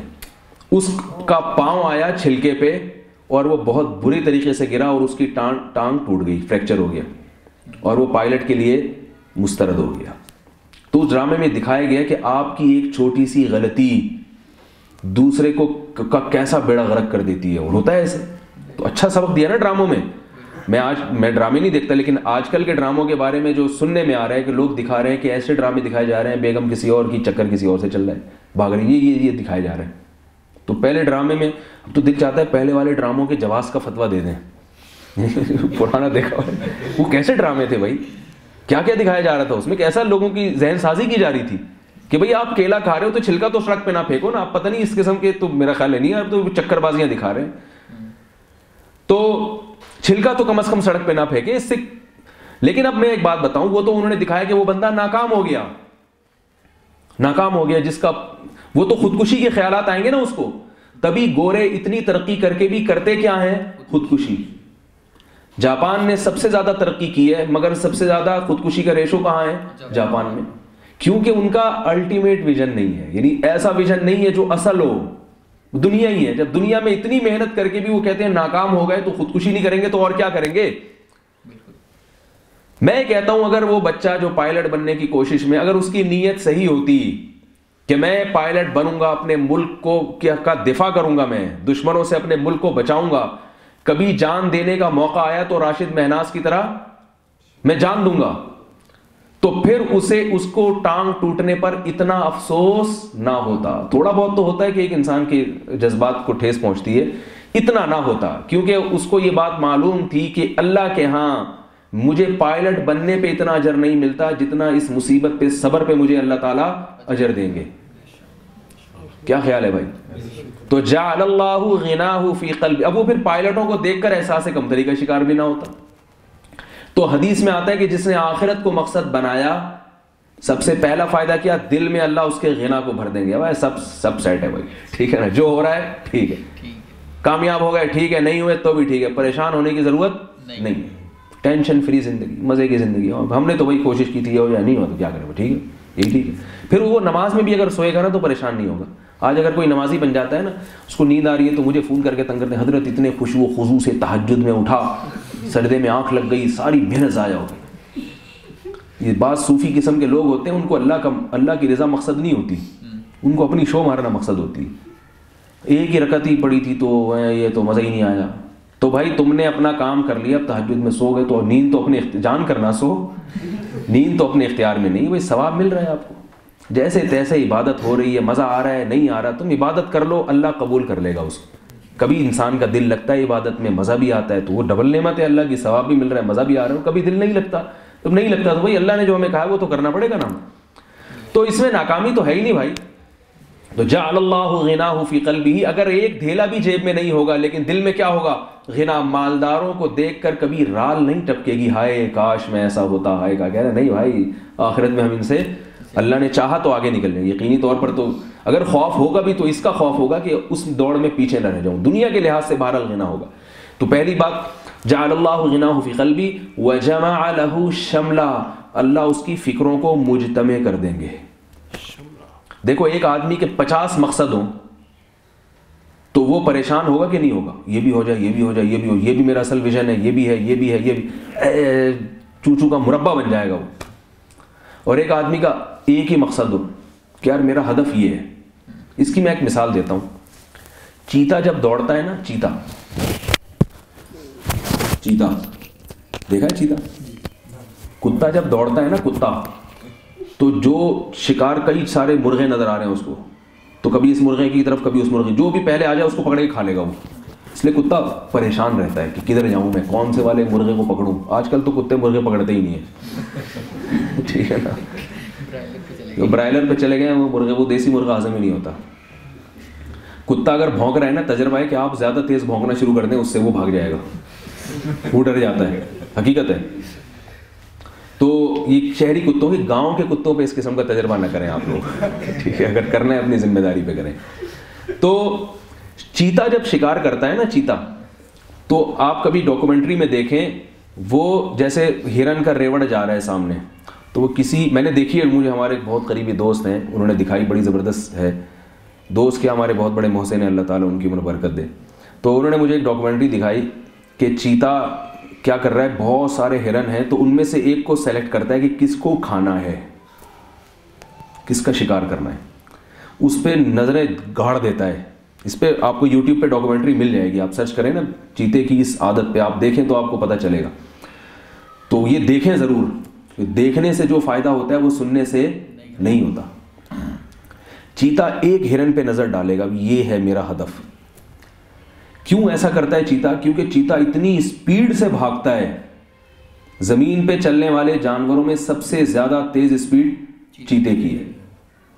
اتنی تیز بھاگتا ہے وہ کہ اگر وہ اپنا ہدف متعین نہ کرے تو وہ کنفیوز ہو جائے گا. اور چیتا کو اللہ نے ایک صفت دی ہے کہ تیز بہت بھاگتا ہے مگر زیادہ دیر تک نہیں بھاگ سکتا وہ.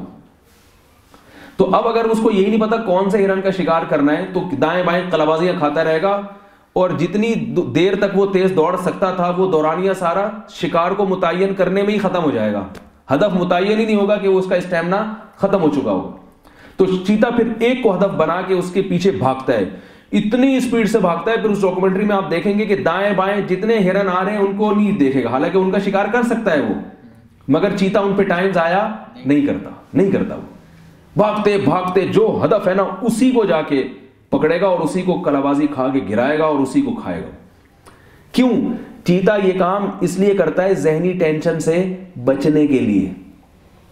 ورنہ وہ ہر دفعہ جا کے ہدف چینج ہوگا تو پھر نئے سرے سے اس گیئر لگانا پڑے گا, پھر پہلے گیئر میں آئے گا, پھر دوسرے گیئر میں آئے گا, پھر تو پاگل ہو جائے گا نا وہ اس میں. تو وہ اس کو پھر ہرن کے ساتھ بادام بھی کھانے پڑیں گے تھوڑے دنوں میں, نیند کی گولیاں بھی کھانی پڑیں گی, ڈپریشن کی دوائیں بھی کھانی پڑیں گی اس کو. تو اس کو چاہتا ہے کہ بھائی جو اللہ نے میری خوراک رکھی ہے نا گوشت, اسی پہ رہوں میں. ہم لوگ کیوں ڈپریشن کی گولیاں لوگ کھا رہے ہیں, کیوں کھا رہے ہیں؟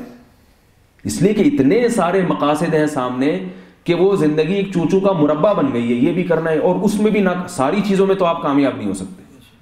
آپ چاہتے ہو آپ کی بچیوں کی شادیاں بھی برقت ہو جائیں, آپ چاہتے ہو کہ آپ کے داماد بھی بہت اچھے نکلیں, آپ چاہتے ہو کہ میرے سارے بیٹے پڑھ لکھ کے سارے ڈاکٹر انجینئر بھی بن جائیں, اور میں جو میری رہائش ہو وہ بھی اچھی ہو, میری صحت بھی اچھی ہو, اور میرے پاس پیسہ بھی ہو, اور میرے عورت ہے تو میرے شوہر کا سلوک بھی میرے ساتھ بہت اچھا ہو, اور شوہر کے ساتھ میری ساس بھی مجھے اپنی بیٹیوں کی طرح سمجھے, اور میرے سسر صاحب بھی مجھے اپنی بیٹیوں کی طرح سمجھیں, اور جناب میں جہاں پڑھ رہی ہوں وہ وہاں نمبر بھی میرے سب سے زیادہ اچھے آئیں, اور مجھے ڈرائیو بھی اچھی آتی ہو, اور مجھے کھانا بھی اچھا آتا ہو, پکانا نہیں یعنی کھانا, صحیح ہے تو, اور وغیرہ بہت ساری چیزیں, یہ سارے ہمارے مقصد ہیں. ساری چیزیں تو میرے بھائی ہمارے سابق صدر کو نہیں ملی, ان کی ساری خواہشات اللہ نے پوری کی. 5 سال دنیا میں واحد آدمی ہے جو پاکستان میں جو 5 سال اپنی صدارت کے مکمل کر کے گئے ہیں, مگر اگلے 5 سال کے لیے وہ بھی منتخب نہ ہو سکے, یہ تمنا ان کی بھی ادھوری رہ گئی. تو ساری چیزیں تو کسی کو نہیں ملتی, تو پھر خودکشی کے خیال ہی آئیں گے نا, پریشانی ہوگا. تو اس لیے اللہ کے نبی نے کیا فرمایا, آخرت کو جو ہدف بنا لے. اصل ٹارگٹ کیا ہے, یہ سارے کام کرنے ہیں مگر یہ مقصد نہیں ہے. مقصد کیا ہے, بچیوں کی شادی کی فکر کیوں ہے, اللہ نے حکم دیا ہے, حکم دیا ہے. تو پھر اگر شادی ہو گئی ٹھیک ہے, نہیں ہوئی تو بھائی ہماری جو ذمہ داری تھی پوری کر لینا, اب صبر کریں گے. کیا خیال ہے بھائی, لیکن اپنی ذمہ داری پوری کریں. یہ مطلب یہ ہاتھ پہ ہاتھ رکھ کے بیٹھ جائیں. بہت سے دیندار لوگ فکر ہی نہیں کرتے, نہ اولاد کی شادی کی نہ بیٹیوں کی. اپنی طرف سے اگر اسباب اختیار نہیں کریں گے پھر اس صبر پہ اجر نہیں ملتا, پھر یہ اللہ کی طرف سے آزمائش اور عذاب ہے. تو خیر اب کیا ہے کہ آپ نے حدیث میں کیا الفاظ ہیں, وَجَمَعَ لَهُ شَمْلَهُ, اللہ اس کی فکروں کو مجتمع کر دیں گے, ایک فکر بنا دیں گے. اس سے کیا ہو جائے گی, ٹینشن ختم, خوش و خرم زندگی جو گورے کے پاس نہیں ہے. اور آخری فضیلت کیا سنائی, وَأَتَتْهُ الدُّنْيَا وَهِيَ رَاغِمَةٌ, اور دنیا بھی اس کے پاس آئے گی ناک رگڑتی ہوئی. اس کا اصل مقصد دنیا نہیں تھی, آخرت تھی. غریبی میں کیا ملے گی, دنیا ملے گی. اور غریبی کا جو مزہ ہے وہ اصل پلیٹ کا میں آتا ہے, وہ مزہ کیا ہے. اور غریبی نہ ملنے پہ جو تکلیف ہوتی ہے, شروع سے کھانا ہی نہ کھاتے اس سے مسئلہ نہیں ہے, لیکن آپ نے کھانا کھایا, روٹی بھی آدھی رہ گئی اور بھوک بھی تھوڑی سی باقی رہ گئی, یا ہوٹل والا غریبی نہیں لا کے دے رہا, تو آدمی کہتا ہے یار نہ ہی کھاتا تو اچھا تھا. کھانے کے بعد ادھورا چھوڑ دو, یہ مشکل ہے یا نہیں. تو آپ صلی اللہ علیہ وسلم نے فرمایا آخرت تو ملے گی, دنیا بھی ناک رگڑتی بھی آئے گی. ناک رگڑتی بھی کیوں کہا, اس لیے کہ عزت کے ساتھ ملے گی آپ کو.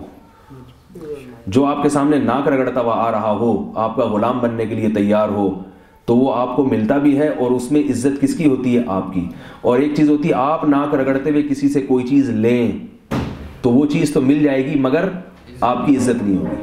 آپ کسی غلام کے پاس جائیں, یار تمہاری بڑی نوازش ہوگی, تم میرے غلام بن جاؤ, اس کے پاؤں میں پڑ جائیں, اس کے سامنے ناک رگڑنا شروع کر دیں, تو وہ غلام بن تو جائے گا مگر جب بنے گا نا غلام تو عملی طور پر آپ اس کے غلام ہوگے, وہ آپ کا سیٹ ہوگا. اس کو پتہ ہے یہ میرا محتاج ہے اور میرے سامنے ناک رگڑ کے آیا تھا یہ.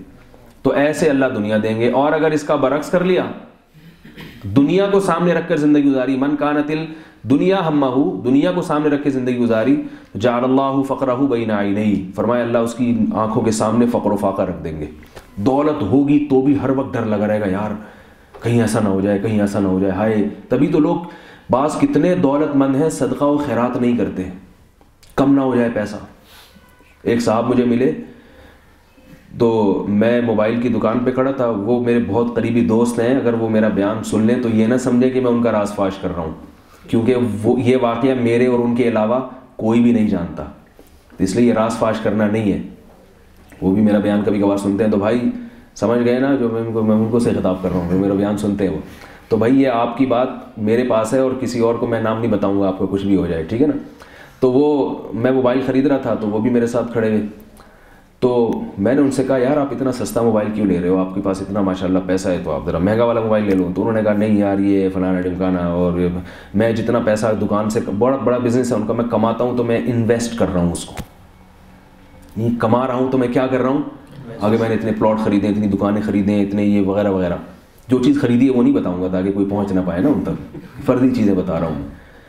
تو ایسے میں نے ان سے کہا, میں نے کہا اللہ کے بندو ابھی آپ جوان ہو ماشاءاللہ, آپ کی عمر 30-35 سال ہے, ابھی آپ کی عمر ہے کھانے کی, جتنا کما رہے ہو وہ مزید کمانے کے لیے انویسٹ کر رہے ہو, تو کھاؤ گے کب.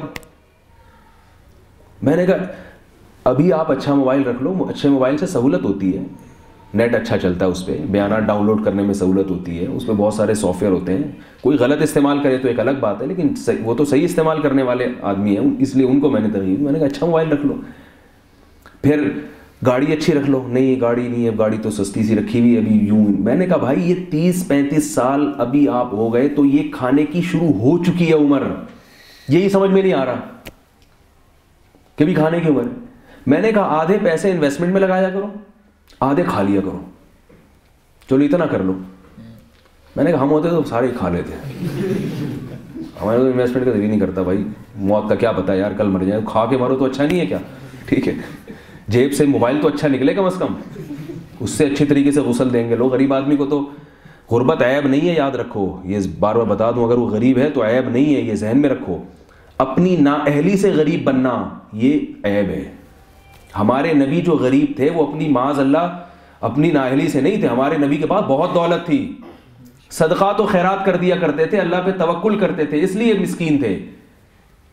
تو ایک سست اور کاہلی کی وجہ سے وہ غریب بنا ہوا ہے نا, پڑا رہتا ہے گھر میں, یہ غربت پہ جنت نہیں ملے گی اس کو. تو اس لیے اگر اللہ نے کسی کو دولت دی ہے تو اپنے اوپر خرچ کرے, وہ دولت کی حفاظت بھی کرے. تو میں نے کہا آدھی محفوظ کر لو اور آدھی کیا کر لو, کھا موبائل لو. موبائل والا بڑا خوش ہو رہا ہے, موبائل جو جس دکان میں وہ بڑا خوش ہو رہا ہے. خیر ترغیب دی, لیکن انہیں شاید وہ اتنی جلدی اثر نہیں ہوتا, تو ممکن ہے آج جا کے خرید لیں وہ اچھا موبائل, یہ بیان سننے کے بعد. تو یہ کیا ہے, جعل اللہ فقرہ بین عینیہ. اتنا کچھ ہو کے بھی آدمی کیا سمجھتا ہے, مستقبل میں غریب نہ ہو جاؤں. فقر, اس سے وہ غریب اچھا نا جس نے خرچ کر کے کھا لیا پی لیا. میں نے اس کو حدیث سنائی, میں نے کہا دیکھو حدیث میں آتا ہے تمہارا مال وہ ہے جو کھا کے ختم کر دیا, جو پہن کے پرانا کر دیا. جو جمع کر رہے ہو تمہارا تھوڑی ہے, مر جاؤ گے وارثوں کا ہے. تو چلو آپ سوچ سکتے ہو وارثوں کا ہی ہے نا, تو چلو میری اولاد تو فائدہ اٹھائے گی. نہیں, پھر وارث بھی اسی ترتیب پہ زندگی گزاریں گے جس ترتیب پہ آپ نے زندگی گزاری ہے. وہ بھی کہیں گے نہیں یہ کس کا ہے, ہماری اولاد کے کام آئے گا. تو ہر آدمی اس نیت سے جمع کر رہا ہے کہ میری اولاد کے کام آئے گا, اور اولاد اس نیت سے جمع کر رہی ہے میری اولاد کے کام آئے, اور پھر وہ اولاد اس لیے, تو کام کس کے آئے گا پھر؟ وہی بات ہے, بڑا مشکل ہے سمجھانا بھائی. کام کس کے آئے گا؟ کسی کے بھی نہیں آ رہا. آخرت کو جو قیامت کے دن جو آخری بندہ پیدا ہوگا نا, اس کے حصے میں اتنے پلاٹ آئیں گے, اتنی زمینیں آئیں گی, تو وہ تو ویسی قیامت کی ہولناکی میں تباہ ہو جائے گا بیچارہ, اس کے لیے جمع کر رہے ہو سب کچھ. تو بھائی جیسے آپ کو اللہ نے 2 ہاتھ 2 بازو دیے, اللہ نے آپ کی اولاد کو بھی دیے. کچھ رکھو اور کچھ اولاد کو بولو کہ اپنی محنت سے بھی کچھ کمانا ہے. کچھ میں بھی کھاؤں گا, میں نے جو اپنا لیا آدھا تمہارے لیے, آدھا میں کھا کے دنیا میں مرنے سے پہلے میرا ویژن ہے کہ ختم کر کے جاؤں میں آدھا, ورنہ کمانے کا فائدہ کیا ہوا. ختم کرنے میں یہ بھی ہے کہ آخرت کے ذخیرے میں بھی, اپنی ذات پہ بھی, یعنی مدارس میں, مساجد میں, غربا اور مساکین پہ بھی وہ بھی خرچ کرنا ہے. وہ اصل تو وہ انویسٹمنٹ تو وہ ہے, لیکن وہ نہیں ہو رہا تو اپنی ذات پہ تو کم از کم کرے نا. تو یہ مطلب ہے جعل اللہ فقرہ بین عینیہ. سب کچھ ہو کے بھی اللہ فقر سامنے رکھ دیں گے. صحت اچھی ہوگی مگر ہر وقت بیماری کا ڈر لگا رہے گا. سب سے صحت مند ہوگا مگر ڈر رہے گا یار کہیں تھوڑا سا بھی میں. تبھی گورے جب صحت کا خیال کرتے ہیں نا تو وہمی بن جاتے ہیں. مائیکل جیکسن نے صحت کا خیال رکھنا شروع کیا تو پاگل ہو گیا, وہ جھوٹا پانی پینا چھوڑ دیا, مسافہ کرنا چھوڑ دیا, جراثیم نہ لگ جائیں. اتنا تو نہیں ہے, نہیں تو پاگل ہونے کی علامت ہے نا. تو یہ کیا ہے, جعل اللہ فقرہ بین عینیہ. جس چیز کے پیچھے آپ بھاگ رہے ہیں اس کا خوف دل میں ہو جائے گا کہ یہ مجھ سے چھوٹ جائے گی, حالانکہ آپ بہت آگے نکل چکے ہوگے, پھر بھی ڈر لگا ہوگا کہ میں اس دوڑ میں کہیں پیچھے نہ رہ جاؤں. اور دوسری بات کیا فرمائی, وَفَرَّقَ عَلَيْهِ شَمْلًا. اس کی فکروں کو اللہ بکھیر دیں گے. فکریں مختلف, اہداف بہت سارے ہو جائیں گے جس کی وجہ سے دماغی سکون نہیں ملے گا. یہ بھی مل جائے, یہ بھی مل جائے, یہ بھی مل جائے, یہ بھی مل جائے. اور فرمایا وَلَمْ يَأْتِهِ مِنَ الدُّنْيَا إِلَّا مَا قُدِّرَ لَهُ. دنیا اس کی سوچ کے مطابق نہیں ملے گی جس کی محنت کر رہا ہے, ملے گی اتنی جتنی مقدر میں ہوگی. پائلٹ بننے کی کوشش کرے گا مگر مقدر میں کیا لکھا ہوگا, کیلے کے چھلکے پہ پاؤں آ کے ٹانگ کا ٹوٹنا اور پھر بالآخر ریڑھی لگانا. نہیں یاری بات. آخرت جو سامنے رکھی تو وہ تو ملے گی ہی ملے گی, لیکن جس نے دنیا سامنے رکھی تو کسی کو ملے گی اور کسی کو نہیں ملے گی, وہ بھی اللہ اپنی مرضی سے دیں گے. تو اس لیے آخرت کو سامنے رکھیں. لیکن خلاصہ کیا ہوا بیان کا, کس کو سامنے رکھ کے زندگی گزارنی ہے؟ آخرت. اور آخرت ہم سے دنیا چھڑواتی نہیں ہے, یہ سارے ہی دنیا کے کام کرنے ہیں, نیت صحیح کر لینی ہے. نبی صلی اللہ علیہ وسلم نے فرمایا سب سے بہترین صدقہ وہ ہے جو تم اپنی بیوی کو کھلاتے ہو، یعنی جو بیوی کو نان نفقہ دیتے ہو سب سے بہترین صدقہ ہے۔ تو گھرداری عبادت بن گئی کہ نہیں بن گئی؟ اب کھلانے کے لیے کمانا ضروری ہے یا نہیں ہے؟ یا چوری کے پیسوں سے بیوی کو کھلائیں گے؟ ہے بھائی؟ تو پہلی بات کیا ہوئی؟ آخرت کو سامنے رکھنا ہے۔ دوسری بات، آخرت ہم سے دنیا چھڑواتی نہیں ہے بلکہ ہمیں دنیا کی اور ترقی دلوا دیتی ہے، کیونکہ ہم اخلاص کے ساتھ کام کریں گے۔ اچھا، تیسرا فائدہ کیا ہوا؟ اس کامیابی کو حاصل کرنے کے لیے چلنا یا دوڑنا ضروری نہیں ہے بلکہ دوڑ کے مقابلے میں آنا ضروری ہے۔ صحیح ہے نا؟ ریس لگانا ضروری ہے۔ اور چوتھی بات یہ ہوئی کہ ریس لگانے کے لیے ہمیں ضروری ہے کہ وقت سے پہلے کام کر لیں، وقت کی پابندی کریں، اوقات کو منظم کریں۔ اللہ تعالیٰ مجھے بھی عمل کی توفیق عطا فرمائے اور آپ حضرات کو بھی۔ سبحانک اللہم و بحمدک، نشہد ان لا الہ الا انت، نستغفرک و نتوب الیک۔